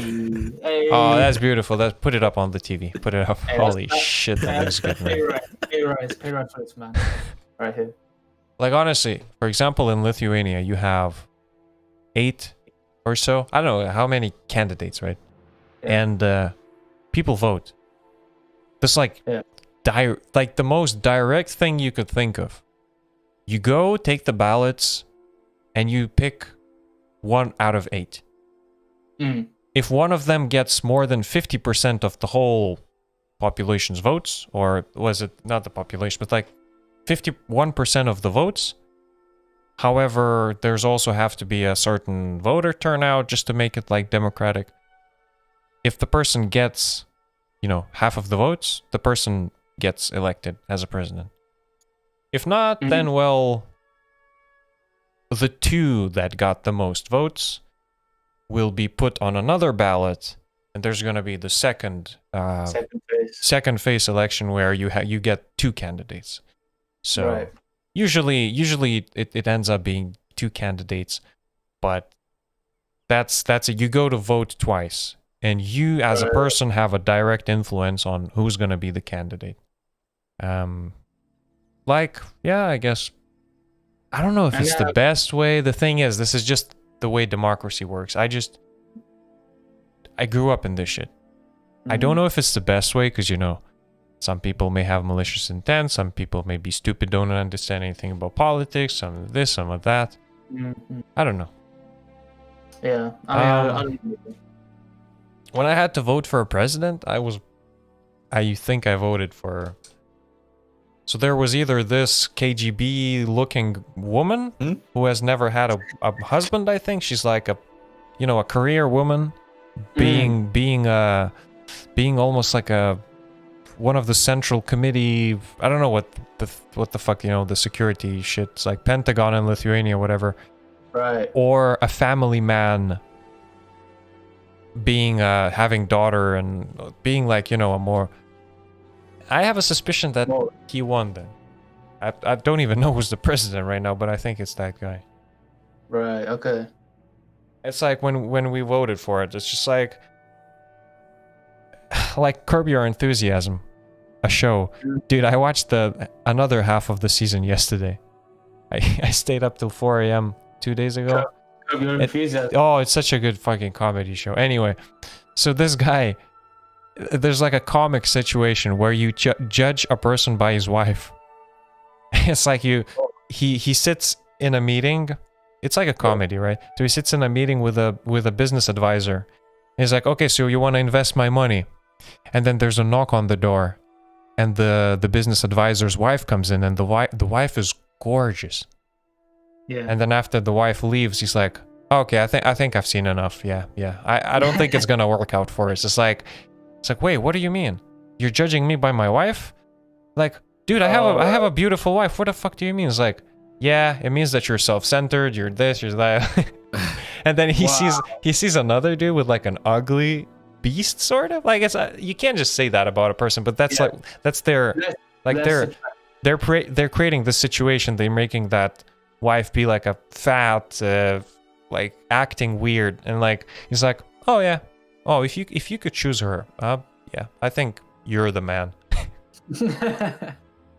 So it's like, I don't know, it's weird, man, but like, yeah, it's sort of judging a person by his family status. Like, if you haven't had a husband, it means that you're probably more focused on the career, and maybe you would be a good leader too, but it also means probably you don't have the compassion and emotional investment into what it means to be a father, a mother, and I don't know, man. Just it's interesting.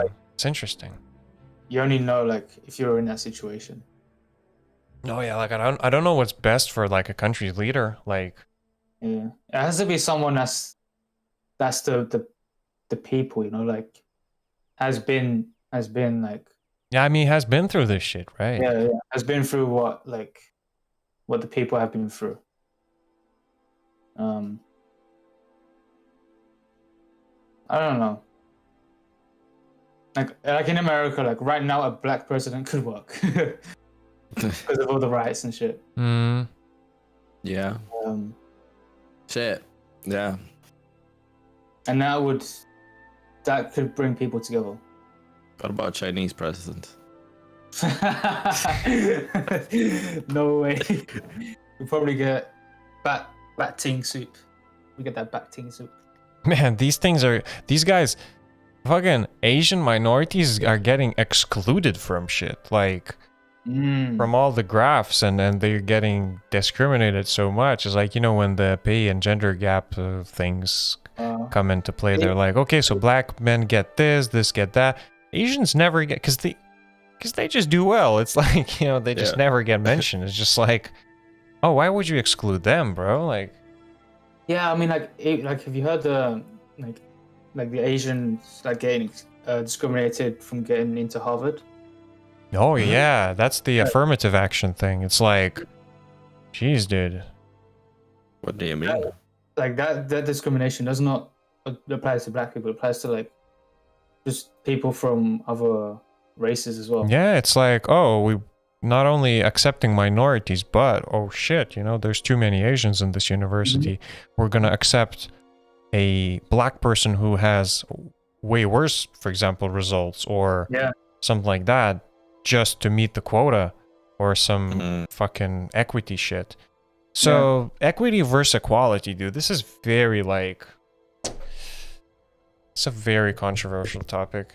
It's like, you know how equity versus equality gets explained?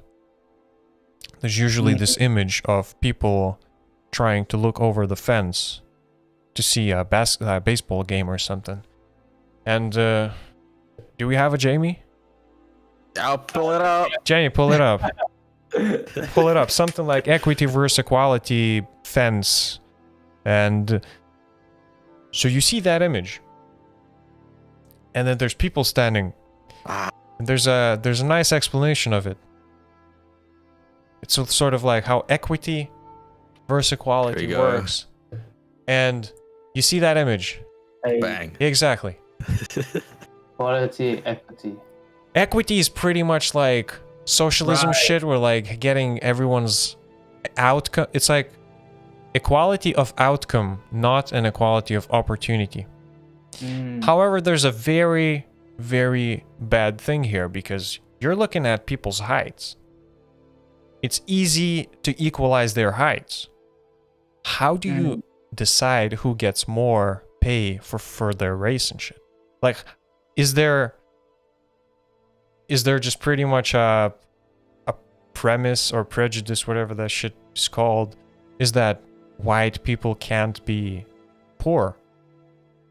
Is it pretty much you're saying that so Asian people make less, but then blacks make even less, so then you have to, like, you know,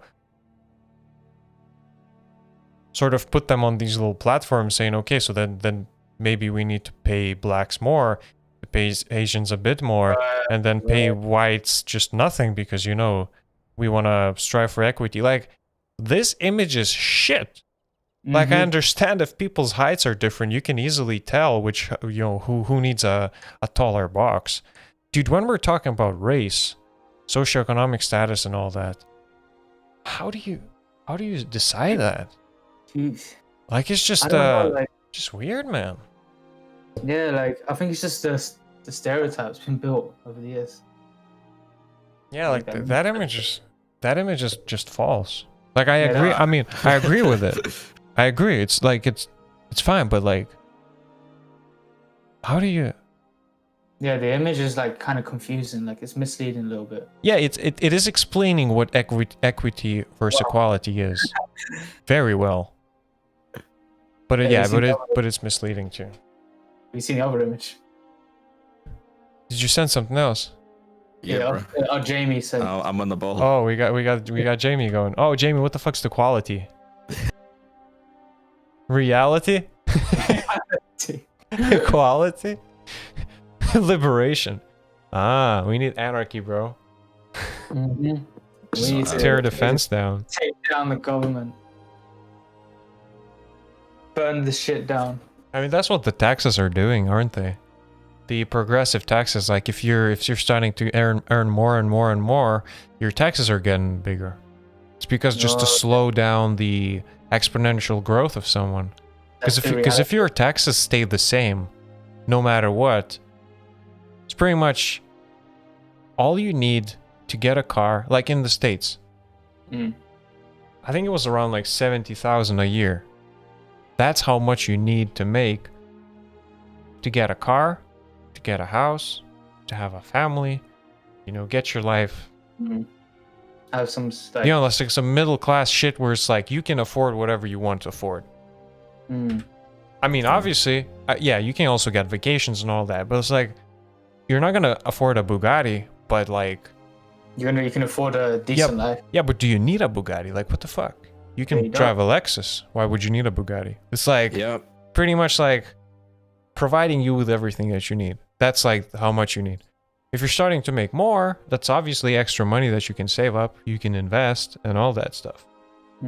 However, when you're starting to make millions and millions, then an economy disbalance happens. It's pretty much when you have universal basic income. Oh, well, this thing that's another fucking question. And then you got all the opportunity you want. Opportunity is never going to be the same. I mean, in terms of like, yeah, you have to work hard at school to go to a good university. Like, it's you know, you're gonna have a wide range of people who work harder or don't work as hard. So you get Scandinavia, and you see that it's very, very expensive to be rich. It's very expensive to be rich in Scandinavia, for example. Yeah, it's because if you're making pretty much it doesn't matter what you do, you get money. You get okay money, like good money in terms of, again, you get a car, you get a house, you get all of that shit. However, when you're starting to make more, your taxes go through the roof, man. So it's, but look, it shifts our focus though, doesn't it? It does, because you don't want to strive for anything else. It's like, so if I'm not getting more benefit from trying to, you know, to strive for greatness or something, right? Like, why would I? Why would I be society? Yeah, I mean, you're not just doing anything to get more and more money. Yeah, but that tax money has been used way better than what's been used elsewhere. Oh yeah, dude. Some of them, like some of them schools. Prime example. Which one? Is it Denmark? What country doesn't have exams? There's a country which doesn't have exams, but they're Sweden, like one of those. Norway. No, I mean I think it's Denmark. Jamie. Jamie, Jamie, pull it up. Pull it up. Sweden and Norway both have exams, Pergord says. Okay. One country has their academic results, and the Finland. Finland. There are no mandated standardized tests in Finland apart from one exam at the end of a student's senior year in high school. There are no rankings, no comparisons, or competition between students. And they're schools, or doing regions. the best. Wow. Well, we have to look at other graphs and just to make sure that we're not like just, you know, I'm not saying everything is definite, right? Like there's no just answer like black or white. Like it's not so simple to say that they don't have exams and this is why they're, you know, doing so well. But their education quality is way up there. Definitely. Like, dude, imagine coming to school. Again, Yassine, let's talk about the thing that happened with pen testing and, you know, the hack the box that we talked about. And when we wanted to get some penetration testing experience and security, information security module, we had one of the best people in the UK here teaching it. He went to a different university because there's just not so many security experts teaching courses in universities. I was like interested in that course. I just couldn't deal with an 80% exam, knowing that it doesn't matter what I did right now, everything will depend on an 80% grade. So I didn't even listen to, like, I learned what Alice and Bob meant 2 days before the exam when I started reading the book. What? I was like, what the fuck is Alice and Bob? Why does everyone keep talking about that? Apparently it's just a jargon of cybersecurity. And then Eve is the eavesdropper. And then you get all of these like things that it just clicked for me. But like, I was so overwhelmed by that stupid exam, which was like 80% of your course, that I couldn't even like put any interest in that. Like, I know what you mean, yeah. It's interesting to learn about this shit on your own time when you're not, you know, we're not bombarded by textbooks and having a deadline. Like the hack the box. Remember how I said see you on the other side? Like I hacked my way in there. Like it's so cool, man. Holy shit. Like I probably don't want to go any further right now, but because I want to do like the creative game shit. But like, if I was going into cybersec and penetration testing, that would be the shit, dude. You sit every day and like do that stuff. And it's more of like security is more of like practicality more than just memorizing shit for exams. Yeah, I don't really think the exam was that. It was a bunch of the exam was pretty much a bunch of concepts about security. They're more like you don't apply them. People, but they're important. People, including me, just study for the exam and then forget about it later. Yeah. Sadly, that happened to me. I remember that stuff still, man. You gotta just, you know, study throughout the entire semester. You don't have to cram before the exam. Yeah, but when you're kind of overwhelmed by the exam, you're not willing to learn any extracurricular shit because like you did. How do you know beforehand what's gonna be in the exam? Like you don't. That's the whole point. But generally, everything that you learn that you're showed in the lectures has a chance of being an exam and probably nothing else. I mean, what they're doing in Finland is an example of what they should be doing here. Perhaps. Well, imagine creating this utopian school where children from their young age are let into this environment where they're not sat down and taught specific subjects, but they're allowed to explore the room full of physics experiments, chemistry, like all sorts of like, they're introduced to all of these disciplines, and then the kids are, you can start to see the biases. Like, I liked computers. I liked computers from a young age, I'm sure my parents already said like, oh, he's gonna be a dude. I saw a computer, I was like, holy shit, dude, this is cool. Yeah. Other kids, like you start hearing about how they took some radios apart. They looked into, these are like physics professors nowadays even. Like it's, you can already spot, like you know how Germany does shit with their children's toys, like constructors and stuff. When you go into a shop, you start seeing all of these like mechanical toys which allow you to do like DIY stuff, construct something, create like maybe Legos or anything, right? These sort of, it's scary to think about how maybe countries controlling their, but like this is what happens when you introduce a child to this thing from the early age.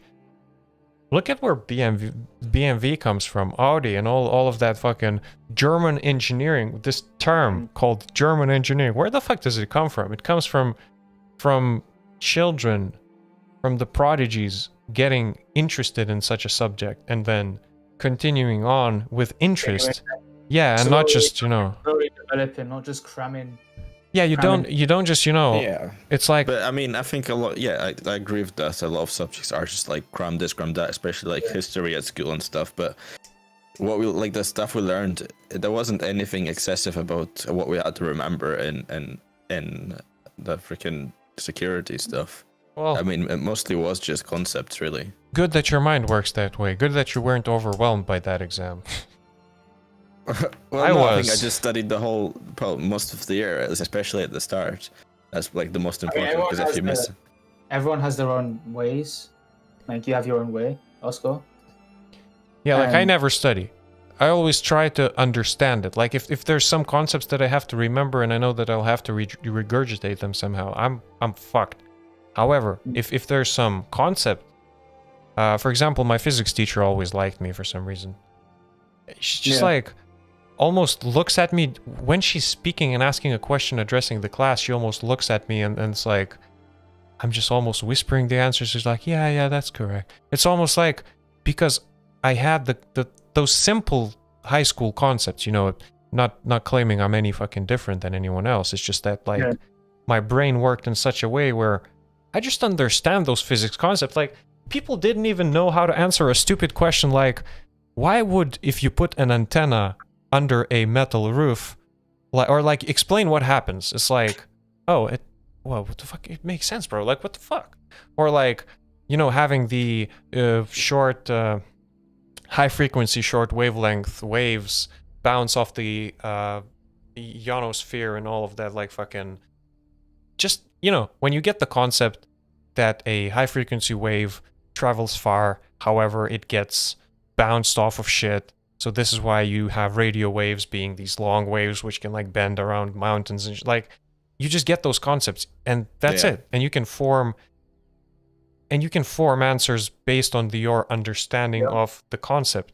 But when you but when it comes to like RSA security and SHA-256 and all of that stuff, it's more technical and more nitty gritty, I guess. At least that's how I saw. That's how I saw it. There's very distinctive differences between those things, between those algorithms. Like you can go there is very similar ones, but those ones, like the ones that were showed, every single one that we were showed, were like there are very distinctive things between them. They are different. So, but is it easy to understand, or do you have to like study everything? You know, very nitty gritty. You have to study it. Like that's what we're here for. No, I'm not saying that you don't have to study, but yeah, I'm just saying that like for me it was harder to get. I'd agree. Like fucking networking was bullshit. That's where you had to just remember a bunch of shit that you weren't gonna ever fucking use. I think it stems from curiosity. Like you ask those, like what Marius was saying. That too. Those kind of questions, and then you start learning rather than learning for the exam. Well, I liked how Emmanuel showed us how the fiber cables work. Yeah, that's physics. Like, but then there was a bunch of in the other part of it. Yeah, there's just a bunch of what was it? Freaking, what do you call them again? Theory. Not Fury. Oh my god, I forgot. Things to remember. Fuck. Practical. Facts. These nuts. Brain. What the hell, bro? What? I don't know. In Ludovic's part, fucking another thing everybody complained about. I forget. What was it? The thing that we had to remember a lot of. Protocols. Yeah, a lot of protocols we had to remember. That was bullshit. Yeah. Like, But like that's if we had that if we had that if you're that curious no about that, pressure, yeah. you had that no pressure and that curiosity, then Yeah. anyone can learn that shit. You know. Give me a moment, boys. There's, We got a question about game dev. If you don't mind. I forgot we're on stream. I'm making a game right now that is playable solo or co-op, like Mario levels where Luigi can join. Is it easier to make my game as if it was couch co-op, you know, local multiplayer, and integrating multiplayer last, or building it to be multiplayer from the ground up? I think that this sort of... Because if you want to do like Proton and all... what's the... I tried that, and I made a mistake of building it for single player, and then I had to redesign for multiplayer, and then I couldn't finish the game. Yeah. You have to actually start ground up because you think about network objects, and then you want to already design it in such a way where, for example, Irish John, he's doing a multiplayer game where he even crafted his system in such a way where every network packet that gets sent is just an array of... So he created his own some sort of fucking packet system which like crams very little, like as little data as possible to be sent over. So yeah, you do have to think in such a way where like what is gonna get sent between them and design it and so. Because for example, I designed my game in such a way where I was not thinking about saving. When it came down to implement a save system, holy shit, I realized it's hard. So now I'm redesigning my game, and I'm also thinking about how am I gonna save and store this in disk? Because if I'm having references upon references of things, like right, like it may seem easy to save all the buildings, save all the squirrels, save their stats, like that's easy. But I've had other stuff. I've had relationships between, for example, a school building and a shelter building. And my shelter building had relationships to many different squirrels as inhabitants. My areas have relationships with storages and like it's just like everything was interconnected. So I didn't know how to connect that. And I also had tasks, and those tasks had relationships with individual objects which you want to carry, and then the task gets picked up by a squirrel.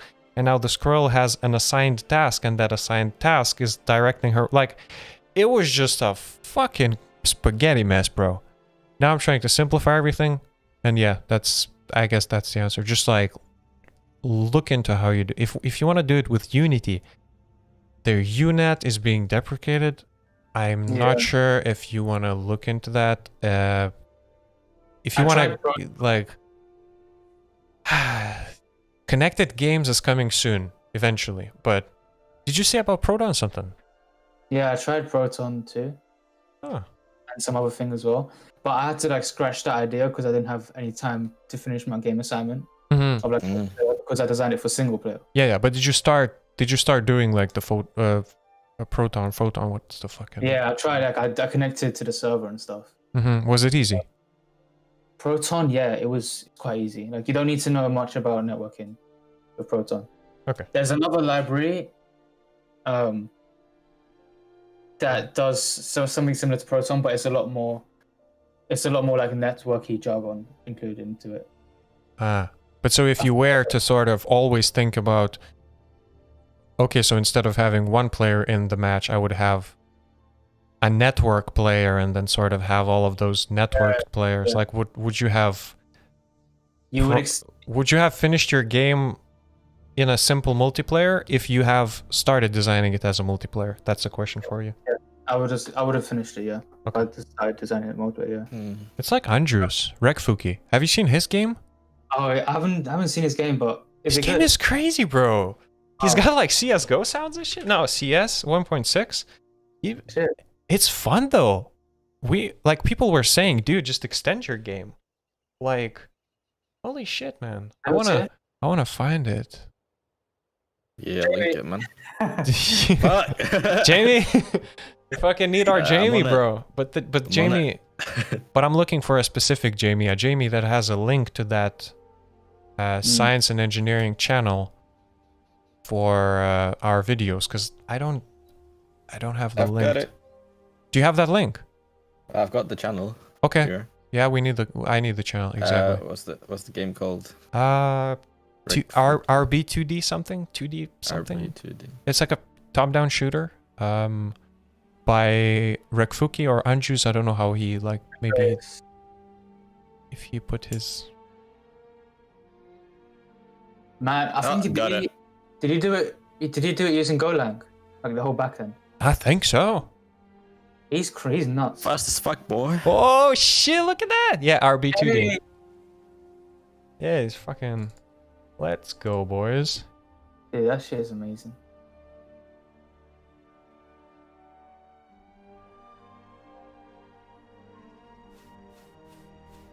Yeah, that was cool, man. Whoa, he's got shadows in it. That's pretty sick. It's a multiplayer though, and he stress tested it with people. He's got Fog of War. He's got the field of view implemented. Yeah. And he's got like, he stress tested it with like different people and shit, dude. Like, fuck me, it's cool. Oh yeah, bro, that's dope. Thanks for the long answer. I'm using Godot and not Unity. I suppose I'll try making it couch co-op first and then rebuilding it for multiplayer from ground up. I haven't been coding for long enough to be able to do any of that now. Sadly, the most fun games I made, which I think show you my game jam before. Fucking hell, man. Like, I don't know. If you want to spend an exponentially longer time doing it, sure. You could. I mean, I think I've seen. If he's learning how to like program, then yeah, do it for single player first, maybe. Yeah, I guess. Honestly, yeah. It takes a long time to learn.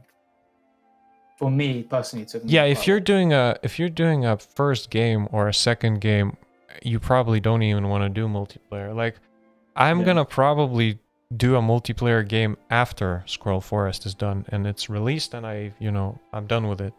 But it's just because I've been programming with like Unity games since like. I remember waiting for Unity 5 to be released.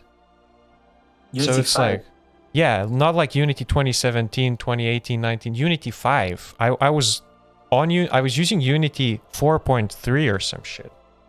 Unity 4 release date. What is that? 2012. So Unity 4 was released in. They don't. Oh, so they had a different version. Yeah, companies change their versionings to years eventually, but yeah. 2015 was when Unity released their version 4.7. So yeah, I've been doing Unity shit since like 2014, 2013 even. So it's like it's like, I mean, I know how to program, I know how to make games, it's fine. But like getting into networking, I'm still like, nah, shit, dude. Yeah, I still need to relearn it. Being cautious and yeah, it's a whole different dimension with games. And that's the thing. That's what when I'm thinking about what am I gonna do with my life, and program shit. If you're gonna work in games, dude, it's such a like I don't even know how to like call it. It's you're a more well-versed specialist, I guess. Yeah, you're like you get more tasks. It's not to say that you're like only programming backend of.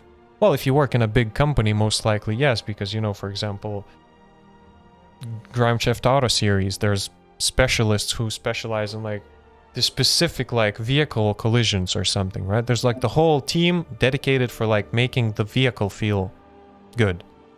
Yeah. So like there's teams working on shit like this. When you're indie though, I love it because you get to do everything, man. From even marketing, like I love this shit.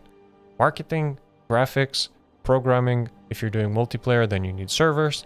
If you're doing music, I want to do my own music. Like it's just like, again. And it's your own way as well. Like, yeah, exactly. So it's cool because you get to learn everything, but then it's harder because you have to learn everything, you know? And it's harder because like it just could take like years even, and keeping it consistent as well. Oh yeah. Without a team like helping you, it's like quite difficult to build that like mental toughness. But like if you keep practicing it, then well, either way, doing it now must be impossible since I've only been coding since the beginning of quarantine. Expect for Game Jam. This is my like first. I need some sort of project. Yeah, but this is cool, dude. Over the summer as well. Just go for it. Like, there's no need to do multiplayer. Like couch multiplayer, it's even better. Like Parsec, just use Parsec. You know, it's fucking cool, man. Shit, bro. It's like, and at the same time, also, this is why I'm doing games right now, because this is one of the only projects that I know how to do that I would be happy completing. Because I wanted to distance myself from games over the past 3 years. Yeah. Because I don't want like me to be, you know, known as like a games creator. Probably. I didn't want to. Because it's like, sounds silly. All you do is games. Like, can you do anything better? I wanted to do apps. I wanted to provide, you know, some sort of like fucking groundbreaking solutions, social networks, you know, the new Zucks and shit, or something that serves the world. How do I do that? I never came up with an idea, man. Like I never really came up with an idea for a real app. My best app that's currently doing the best is literally Alex Jones soundboard. Bro, yeah. Like what the hell, dude? Like I don't know. Like I just suck. I think it's just like I need to do this more as well. Like I need to like read more, because like a lot of these like top earning guys, they read a lot. Oh yeah. And they get their inspiration from those books. Oh yeah. So you gotta read. Yeah, I've just started realizing that. So well, listen to podcasts too, man. Podcasts give you good ideas as well. But no, like I see games being something that's valued, because you, especially if you're like doing indie, because like you're touching all these areas as well. And if you decide to like work for another company, you could say that this, like you've made something, you built something on your own, and that's something very valuable to like companies. Yeah. Like, yeah. So. For real. Well, so pretty much my app has been downloaded by 3,800 people. Well, 3,800 people. Whoa. In total. Whoa, that's it. Which is like, I'm happy that this happened, but like, I was also given shit by some people saying that you're promoting violence, you're promoting misinformation, and as much as I want to distance myself from like, you know, it's like good comedy or good artwork. It's not like nothing that's inside. Like I'm not saying that I agree with what he says. I'm just objectively providing the sound bites. Right. I'm not trying to frame them in such a way where people would hear and you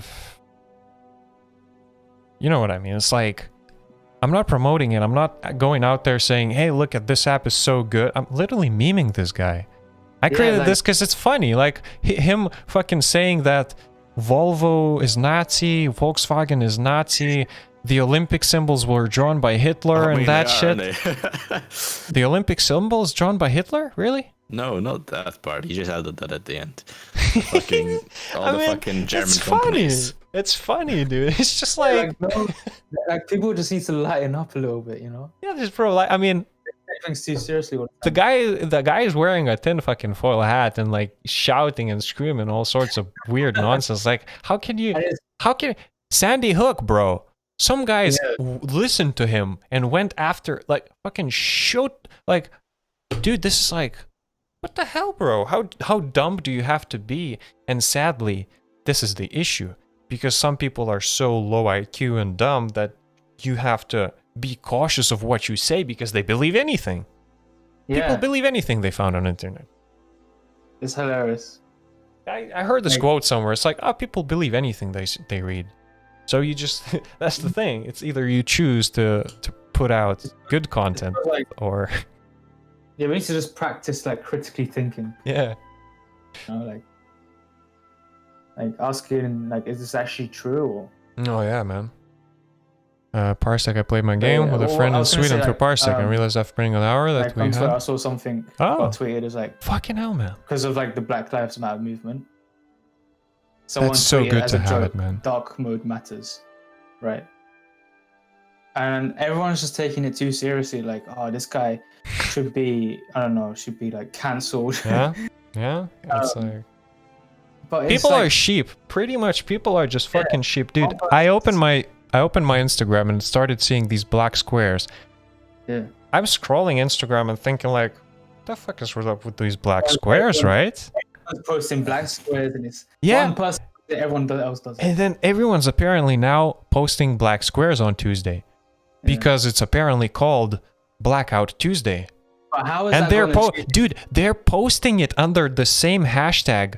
Like they're posting it under the hashtag Black Lives Matter. Yeah. And then they're posting it under the Blackout Tuesday, sure.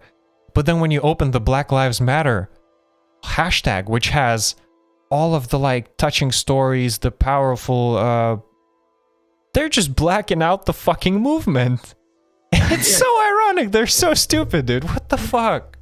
Man. Like this is the time to be pumping out the content, to be awareness and all. They're posting black fucking squares, literally. It's like if media, like this is a goddamn perfect scenario for someone who wants to shut down the movement. He's like, oh my god, I couldn't have asked for anything better.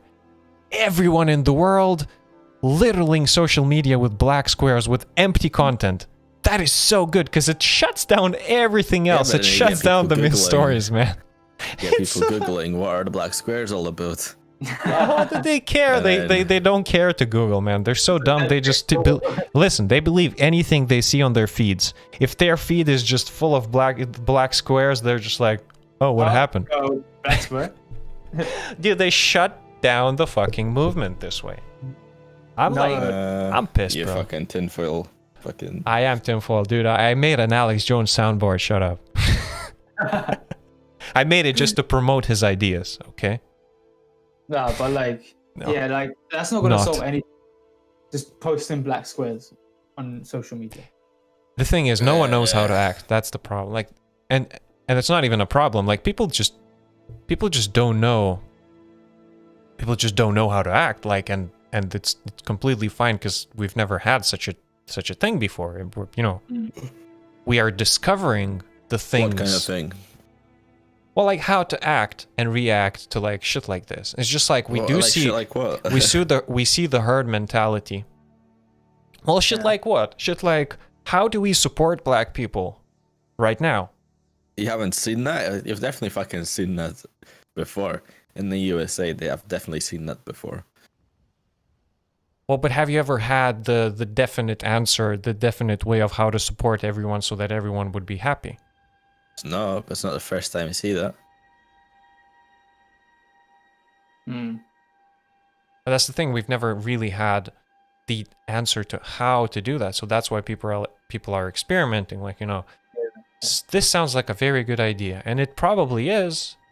I'm just literally, you know, seeing it from my perspective. However, I want to, as I said, stay open-minded and, you know, I can't just say this is a bad idea because this is a very nice idea. It sounds very nice. Everyone is showing their solidarity towards this thing. However, I don't think that this is it's a very lazy way of doing it. Just drop something black on and like post it and boom, now you're participating. I mean, if that's the most you're going to do, like most people aren't going to do anything more if they weren't going to do that. That's true. Like However, if the person doesn't have what to say, then no, but it looks like it's still doing something. It's raising awareness, whatever that is. I don't know how much it does, but just imagine just like pressing one button to post a black image. Yeah. And like, do you feel any satisfaction out of it? But you don't have to feel any satisfaction out of it. You probably do. You're like, oh, I'm doing my part. I don't know. Maybe. I'm not doing it, but personally, for me, I'll just be like, oh, I'll just click that button. Oh, right, I just posted a black image. Woohoo, you know. I'm just like, observing. Yeah. I don't really have an opinion. Like, I do have an opinion. I think what happened to George Floyd is wrong. Oh yeah, that's fucked up. That shit was fucked up. There's people trying to say that he had some pre-existing conditions or whatever, and that it wasn't the guy just sitting on his fucking neck. How was it not the guy sitting on his fucking neck when he was gasping for air? And he was fucking begging. Oh no, it's not. I can't breathe. What else the fuck was it? Oh no, he's probably asthmatic, bro. That video was horrible. Though. He fell down. He had an asthma attack. Probably the policeman tried to revive him. You know, make him the, you know, what the fuck is called, the CPR, or what's the? That's some weird CPR. Yeah, some, you know, thing that revives people. But then he somehow ended up, you know, putting his hand on the, or knee on the wrong part of his body, and yeah, but the guy was having an asthma attack for sure, man. Like, what the fuck, bro? Like, no. Who in their right mind would do that shit? I don't get it. Also, my apps update got rejected because my app submission is not compliant with the deceptive behavior policy. We don't allow apps that attempt to deceive users or enable dishonest behavior. Oh, they're censoring you. Oh my god. Censorship. See what they mean? See what I mean? I literally said, I don't promote this guy's ideas. And they're like, oh, I see what you're doing here. It's like, no, fucker, you're misunderstanding it and framing it in such a way where I'm the guilty man here. Maybe I shouldn't do this. Maybe I shouldn't provide people with, I don't know, a funny meme. Like, who else would download an Alex Jones soundboard? Do you think that some like 10 IQ dude would download this soundboard to just listen and take this as news?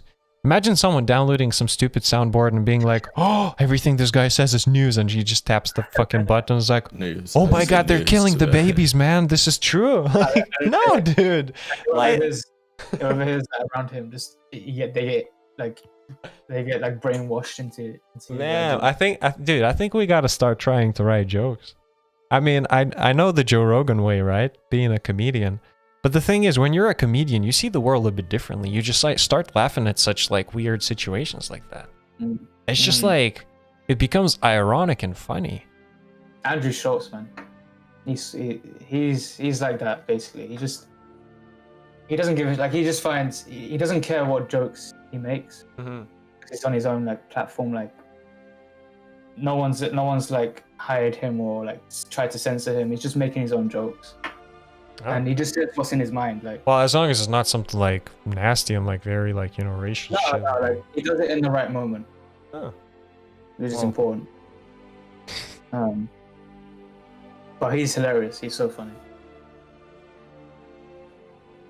Like, he knows a lot about people and culture. And like, he centers his jokes around that. I mean, I also think that comedy is one of the better ways to speak about shit, to like open up difficult conversations. Because, dude, you've seen comedians like go up on stage and, for example, laugh a lot about like joke about Corona and all that nonsense, and like joke about the stupid irony of certain things. Like, you know, someone says, "Oh, you can't go to the beach," or no, like you can go to the beach, but you can't surf. It's like, what the fuck? Surfing is even. You can't park your car at the beach. Oh, you can't park your car at the beach. Yeah. Why? Your car's gonna get corona or some shit? Like what? Oh my god. Like, what the hell, man? Or like cars, man. They spread too much corona. Overwhelm the mechanics. We gotta flatten the curve for the mechanics. No, dude. It's just like. I'm just thinking that it's weird, bro. I want to see how Sweden is doing. What's up with Sweden? I think they didn't quarantine a bit. Sweden doesn't care. Sweden. Yeah. Sweden's not locking down. Are they building their immunity with? Herd immunity. Yeah. Oh shit. Yeah. I'm all for Sweden. I mean, I'm all for the quarantine dying out. Like now. Like, had enough.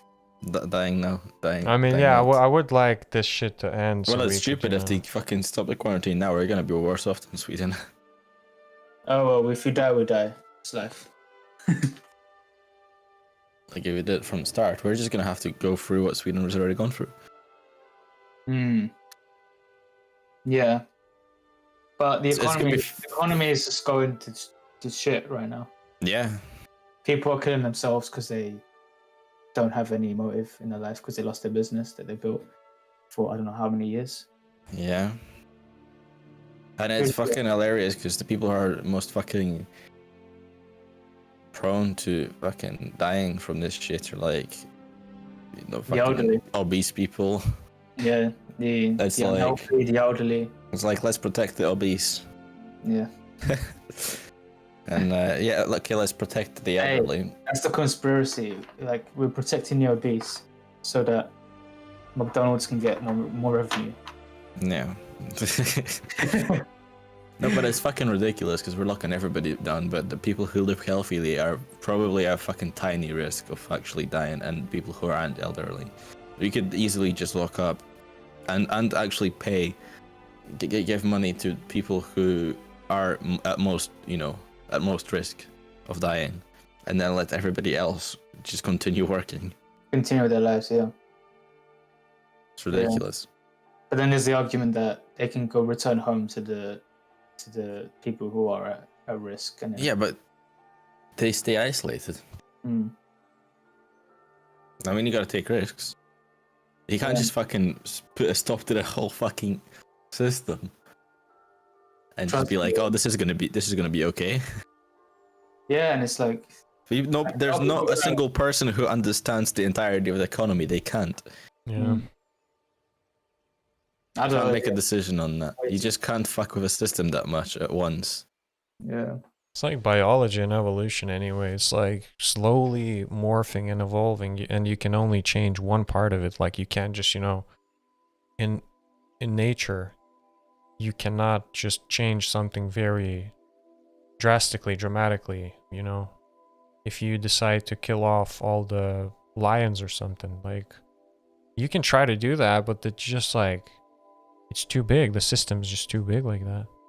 Yeah. And if you do, well, eventually there's going to be consequences because, you know, there's a chain and there's a whole pyramid built on it. Like there's no lions, then the lions do not eat something. That if they don't eat that something, then they fucking spread everywhere.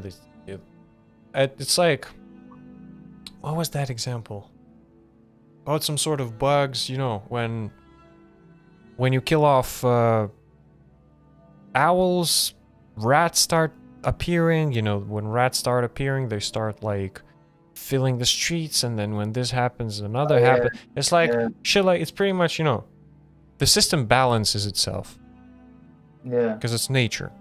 Economy, well, it's not really nature, but it's just still like a self-balancing system. Don't know. Like, Yeah. I'm not an economist. Don't know much about economy. Well, it's the same kind of Right. system as freaking nature. yeah. It's in the same level of complexity. It's the next. It's after. It's after it. This is more complex. No, nature obviously encompasses economy itself. Hmm. So, an economy is just is one of the most complex systems that you can't just fucking nobody understands it whole. Mm. I mean, it's like Just it's like a person going through life. He never understands every single part of life. That's like how economy is. Mm. You don't understand. You make small changes here and there to fix stuff, to make things better. You can't just fucking put a stop to it. You know, Yeah. Definitely. you gotta fucking trial shit, see if it works. It's like with fucking communism. You put communism. It was just so. It's right now we have communism. See if it works. It doesn't. I know. now we try out capitalism. And then capitalism seems to work, but then we still have socialist fucking... What would you call them? Socialists. Propagators? No, I mean, you have still socialism and capitalism. Oh. But they try to like bend the rules a little bit. No, well, you have to moderate capitalism, because capitalism by itself is just not gonna work. It's why we have laws and shit, and why we have fucking unions, and why we have, you know, in the US the SEC. Because people will exploit capitalism. People probably still do. Well, they do. It's always been exploited in any way that people The can. laws are so fucking long and there's so much to read that it just that you can just stem like loopholes from those laws. I'm sure, dude.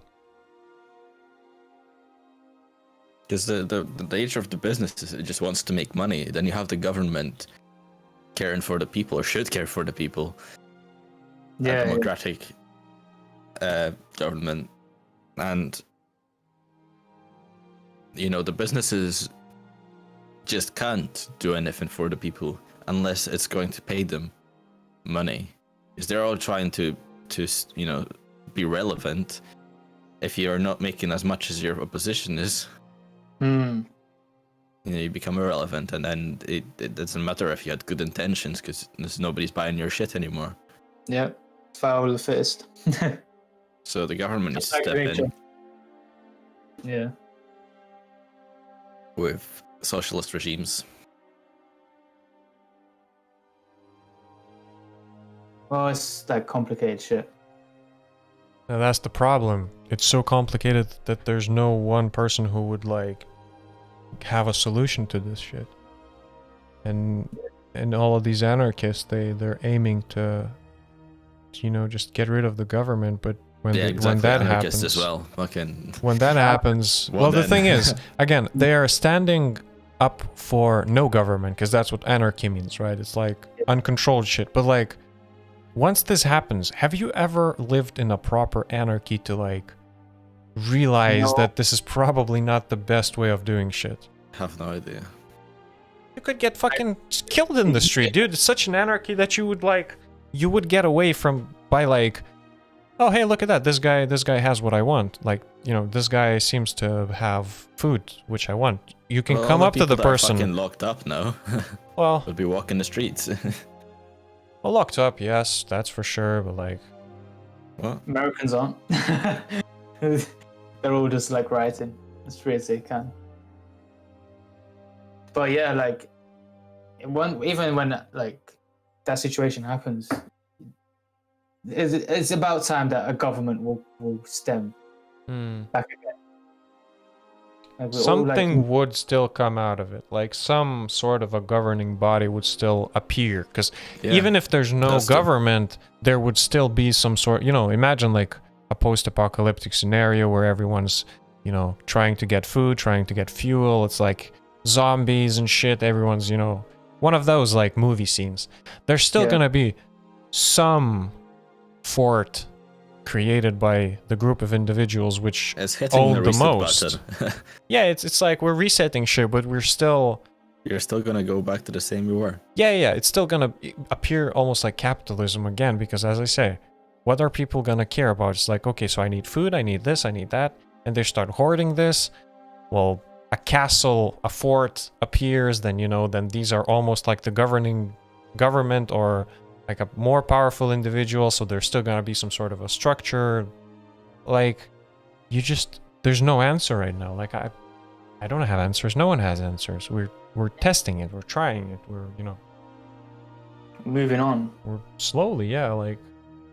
Well, we're moving from capitalism to more socialistic capitalism. Yeah, I guess these days, yeah, sort of. Some countries are, like, the thing is, we're living in one regime. There's some other countries which are living under communist regime, dictatorship. Other countries live in constant war. You know, it's like super fucking per. There's so different countries, so many different places in the world where, you know, just they have fucking different regimes. Like I couldn't even imagine what it's like to live in, for example, North Korea or anywhere, man. Yeah. Just like fear of your life. Exactly. If you do some shit, your family gets hurt. Oh my god, yeah. It's like you're so afraid because the whole you're going against the system. And like there's one thing to do a bad deed and then get punished for it. Like you can like I agree with that. If you do bad things, you either go to jail, you get punished, get fined, get, you know. But that's the thing, dude. You get shot, your family gets shot, your whole like it's just yeah, dude. Wow. Yeah. Tinfoil coming from, bro. Right. That's enough. Yeah, I'm gonna head soon. Yeah, man. Yeah, I gotta start doing my game design. How long was that? That's 3 hours and a half. Holy shit. Yeah. Oh, man. It's all on stream. It is like a Bro Jogan show. We can rip it and sell it like a Bro Jogan. Bro Jogan, yes. Yeah. I mean, that's how we're sort of calling our show. It's like a rip-off of Joe Rogan. Yes. Pretty much. I mean, the thing is, imagine if that fucker actually moves to Spotify, then YouTube is free for us. Let's go. Oh, dude. Bro Jogan. Let's go. Have you thought of this before? No. Because YouTube will need their own Joe Rogan show. Yeah, well, YouTube can do with a Bro Jogan show. That works too, you know. And people who have never heard of this is like, wait, who? Who's this guy? He's a famous podcaster. Oh, bro, on YouTube. Bro Jogan. And then he's like, oh, did you say Bro Jogan? And he discovers our show, man. I'm saying, dude. Bro, that's genius. That's Genius. Or like, imagine if you created a show called Joe Rogan, like without not like Rogan, but Rogan, or like or 2 A's, like Joe Rogan Experience or something. No, I mean. You could technically get away by calling it the Bro Jogan because Bro Jogan is just a made-up term. Logan. There's probably already a YouTube channel called Bro Jogan. Most likely, yeah. But the thing is, you can, like I've heard some stuff about copyright, and for example, Eli the computer guy was talking about copyright and how his copyright is registered in the state of... Now, he may just be in Canada. Anyway, so I think it's in California. It's just, fuck it. I haven't seen that guy for quite a while. But the thing is, he says, my copyright is registered in, again, either Canada or California. Means that someone else from some other state, maybe even other part of the world, if he decides to be, for example, a fisherman called Eli the computer guy, then so be it. He can take my copyright. I don't care, because I'm registered in this business area, which is IT, computers, and also my name implies that I'm doing computers. So like, if there's some fucking fisherman who wants to call himself Eli the computer guy, so be it. So it's sort of like, you know, if Joe Rogan Experience, well, Joe Rogan Experience is a very personal branding thing, but like, there's a company called Apple, you know, if you want to probably... Well, the thing is, right, their brand is very international, so you couldn't just easily rip their thing off, but I'm just saying, for example, the Inside Scoop. The Inside Scoop got registered as a brand 2 months after my podcast started. We started our podcast, called it the Inside Scoop, but we didn't register the copyright. And then boom, the insidescoop.co.uk pops up, and it's a marketing company. The Inside Scoop Limited, like, you know, a fucking official body. Yeah. So it means that, well, now I'm infringing on their copyright most likely, but I'm not working in a marketing business. I'm not a registered company in the UK, so technically I'm not competing with them like that. I don't like, I think if I created another media company in the UK called The Inside Scoop, I would be in a lot of trouble. However, if I created a company in the United States and I call that company the Inside Scoop, and then I made an ice cream factory, for example, you can reuse copyright like that. So yeah, it's like, I didn't know that. it's sort of like sort of the way it works. It's interesting. Like, you know, if you register the company under the UK, like unless you make it an international company, I guess, your copyright only works here, like, you know. Right. I'm sure I could just go back to Lithuania and register Apple. Copyright is so like... Yeah, it's a very, very tough issue too. Like, it's... Inside Scoop is a good name. The Inside Scoop. We should get you on, man. Oh yeah, definitely. When are you doing your next episode? Friday, 8 p.m. Friday. You want to come on? Friday. Yeah, I don't mind. What time? 8 p.m. 8 p.m. Sure. Or we can push it a bit back if you want, further, whatever. It's like it's just like we created the schedule so that it would be easier to plan and fit it in. Do you have like a sort of topic you're talking about? Or... So what we did for the start of the summer is sort of like made ourselves goals to follow, and we thought we could like check in after a week of our goals if we're following them.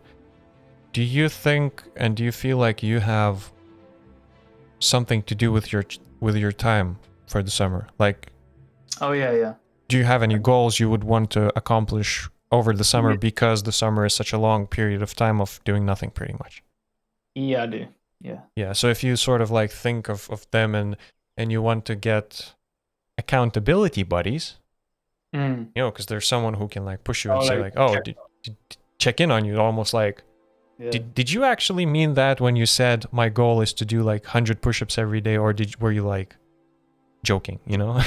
It's like, as if you say it, for example, I said I'm going to do the game like constantly every day, never have a 0% day when I work on my game. As little as it can be, I'm still going to try to do something for the game.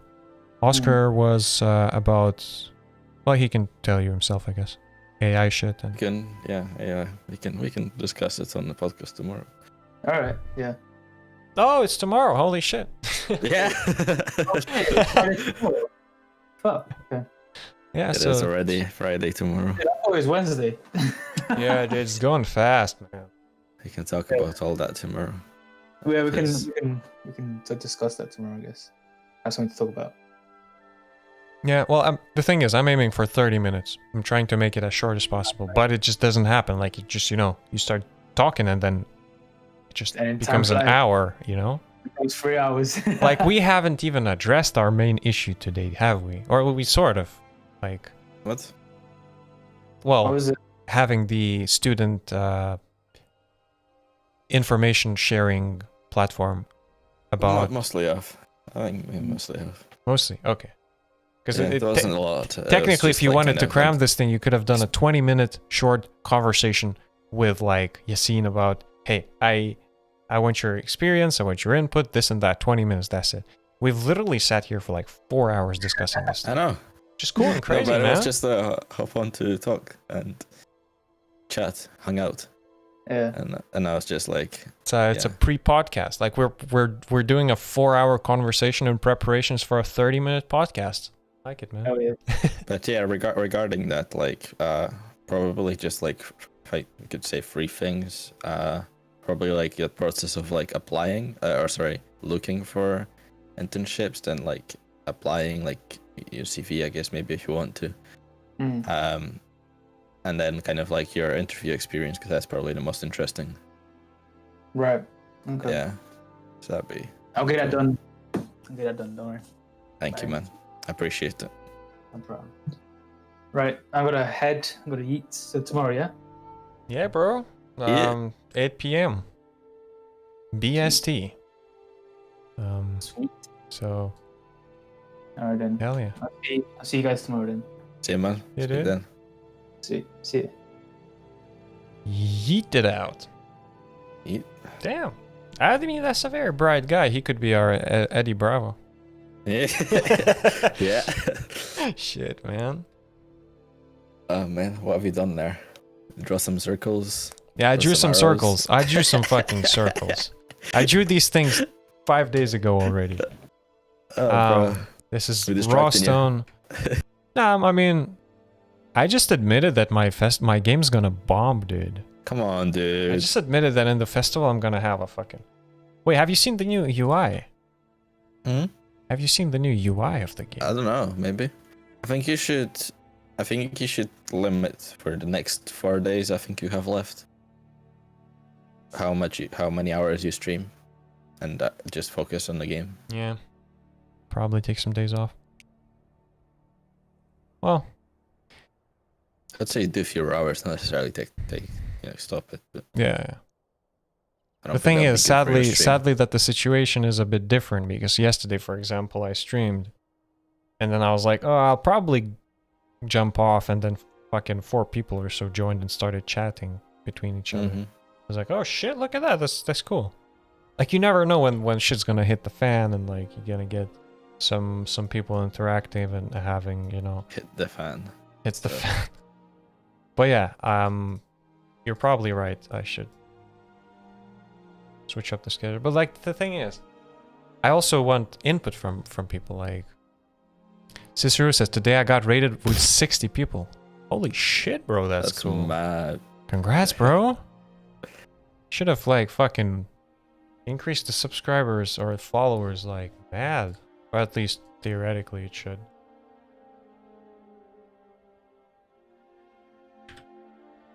Were you Yeah. playing Terraria or Minecraft or something? Because this boy is like a Terraria or Minecraft Dungeons boy or whatever. Ooh. Say Terraria, but Minecraft, okay. Minecraft Dungeons. Wait.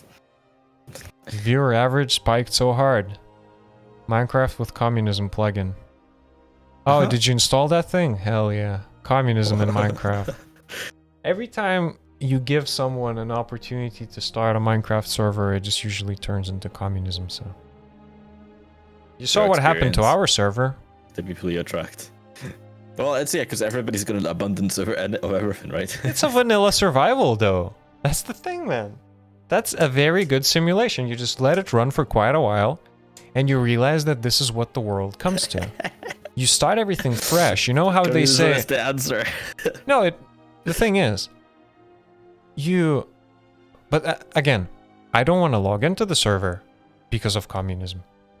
Because it means like I sort of have everything, which means, maybe there's no reason to play anymore. It's like, you know, another question. So, as we were talking about rebooting the world, sort of creating a nuclear disaster, catastrophe, and then like recreating everything and seeing what would happen. Like, Minecraft is exactly this. Just let some people roll with it, you know, fucking do their own shit and simulate it. It's like a simulation ground for it. And you see what sort of shit happens. So I want to read into the recent history of communism in Europe. Is apparently they took it down with peaceful protests completely. communism. So, yeah.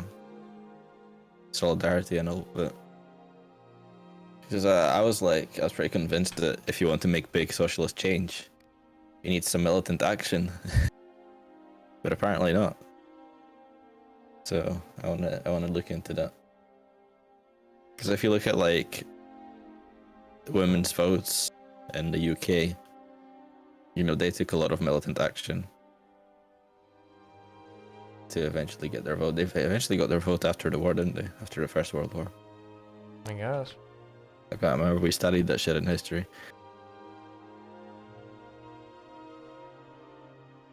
They're like burning shit down and defacing art. You know, targeting museums and stuff.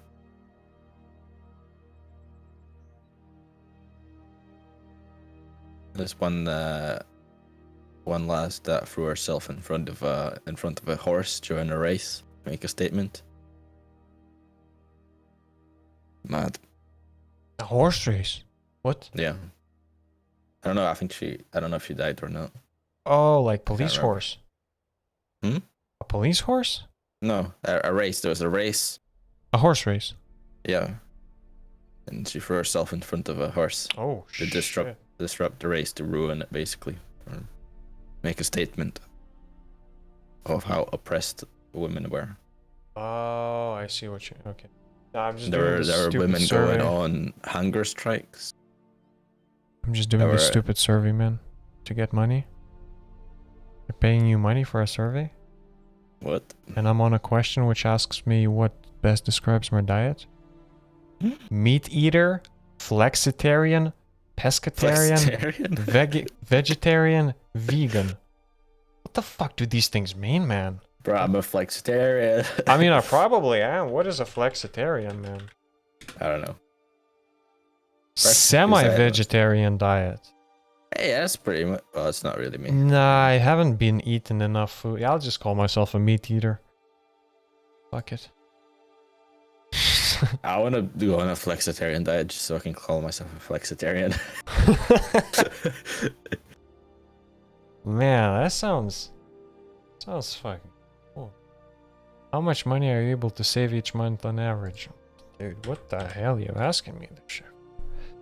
If you do save, how do you put money aside? I don't save anything. Oh, no. If I say this and I said that I save something up. I'll just say I transfer it to the bank. Alright. Time for me. Gotta actually do some work today. Get started on something. Yep. Yep. I shall also, you know, fucking do some work, true. Yep. I'll speak to you tomorrow, probably. Yeah. For sure, dude. It's podcast time. Yeah. We're gonna get you seen on. Yes. Hell yeah, bruv. We're getting there. We're getting them guests. Yeah, man. Okay, we're gonna have to, once uni starts back up, run a campaign. Get people, print get posters people out and like and get. Actually, we could like make, you know, those like barcode scanners, sort of QR codes everywhere. Yeah. With the podcast. To come listen to the podcast, or? Yeah, to sort of like spread the. I mean, I could come up with some pretty cool looking marketing material, that's for sure, but that would cost some money to, you know, print it out and shit. Yeah.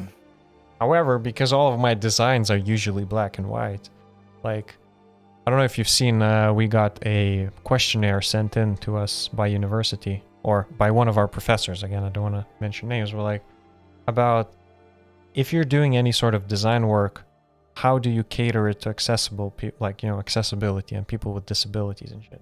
Mm-hmm.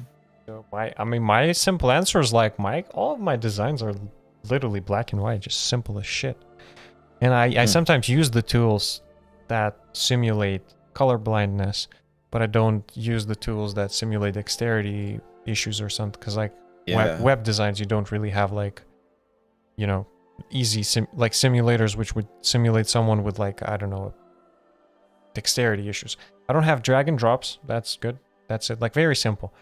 So fucking, we could technically even print it out in the QMB with free printing by not, because I printed out Joe Rogan's picture and I paid like £1 for it in the library. Wait, do you know I have? That's expensive. Do you know how I have a Joe Rogan picture? I don't know if it was. Is it black and white or? No, it was color. Color. It was color. Yeah. That is Dr. Wolf Spells. Thank you for that squirrel dab and CC. Welcome, bro. Yeah, well, Joe Rogan picture. I don't know what I don't know why. I'll show you. Oh, should I turn the I thought it was a meme. AGC off? No. Sorry, not AGC. Not fucking. No, you don't have to. It's just like when you have that thing on. I was thinking about Yassine too. Your microphone is pretty much constantly. Automatically determine input sensitivity. Yeah, and when you enable that thing, it cuts it off when you're not speaking. Yeah, means that on. Yes. So that's why for the podcast you disable it so I could process the raw audio. However, when Yassine come on, I was like, he's probably sitting there and hearing all the time, you know, like the fucking hiss and noise. I'm like, I didn't say there was no hiss and noise. huh? He didn't say there was no hiss and noise. Yeah, he didn't say it because he. No, you didn't say ever. What now? What do you mean?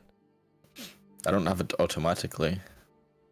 No, have it automatically because it does it for you. Yeah, your but noise fucks it up. doesn't come from the way that you set up either automatically or not. Is that I don't have noise because I paid $150 or so for this stupid XLR to USB-C thing with like powerful, expensive preamps. I still have noise. I still have noise. But, well, we sort of sorted it out. Because if you want to have no noise, you would buy this thing. Oh, yeah. If you want to get a signal to your computer, you get a £5 USB sound card, which I think that's what we did. We sort of bought you a card which solves the issue of having digital interference. Yeah, I think the thing was just broken as well, so... You remember the digital interference that we had? All of this, like, bzzz, all sorts of, like... Yeah. Now we solved that. However, the hiss comes from the microphone not having clean preamps. Which is pretty much another... It's like, sound is complicated, my dude. It's like... You know... If you want to, like, get a good audio setup, it costs a lot. Like, holy shit. I don't even want to get in there. Like, I've gotten the cheapest, decent possible setup that I could. Because anything else above that is like... You start noticing the diminishing returns. And you're pretty much overpaying shit. But it's expensive. So what I'm saying is that your microphone still has that hiss thing. And if you don't control it with a noise gate, which in this case is a automatic input sensitivity, it means that it's almost like push to talk. Mm-hmm. If you disable automatic gain sensitivity, your push to talk is pretty much like always on, which means that any sort of little hiss, anything is always sent to us. However, now it's just silence. It's beautiful silence until you speak, and then it just constantly, you know, instantly picks up your voice and sends it over. I mean, it's like if you tried to record your own voice in Audacity and put it up to a normal sound level so you would listen to it properly, you know? I'm sure you would hear at least some noise, and you'd probably know what I'm talking about.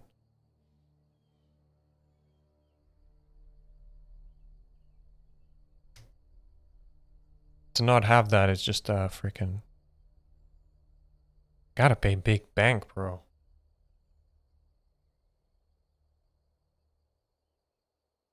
However, yeah, for you it wasn't really feasible to have that USB audio interface, which I bought because you already have a 48 volt power supply.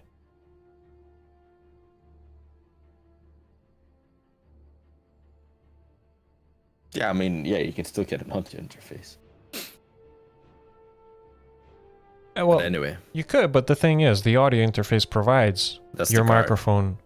You know, I'm saying that the microphone, the audio interface provides your microphone with 48 volts, which means that you would be wasting the thing that you already have, which is the power supply. You can have for ones the microphone. without it, though. No. Well, you don't necessarily have to use it. You can have the, you know. You can have this on where you could have something that does whatever you do in post-processing to do it real time. So in audio interfaces, isn't it? I guess. What? Yeah. But anyway, where are we talking about something else? Because no. Anyway, I think I'm going off. It was quite a conversation. It was 4 hours. Now I have to actually sit down and do some work. yeah, It was nice. Very nice, engaging conversation. And freaking hell yeah, bro. Thank you for hooking your scene up, man. first. Anyway, saying bye to the guys. No one watching anymore. Two people. Bullshit. It's been like 7 at one time or so. Like fucking weird. Yeah, it was 5 until we started talking about sound. No one That's cares like about shit. sound. Anyway, thank y'all Gonna for do a watching. rate. See y'all later.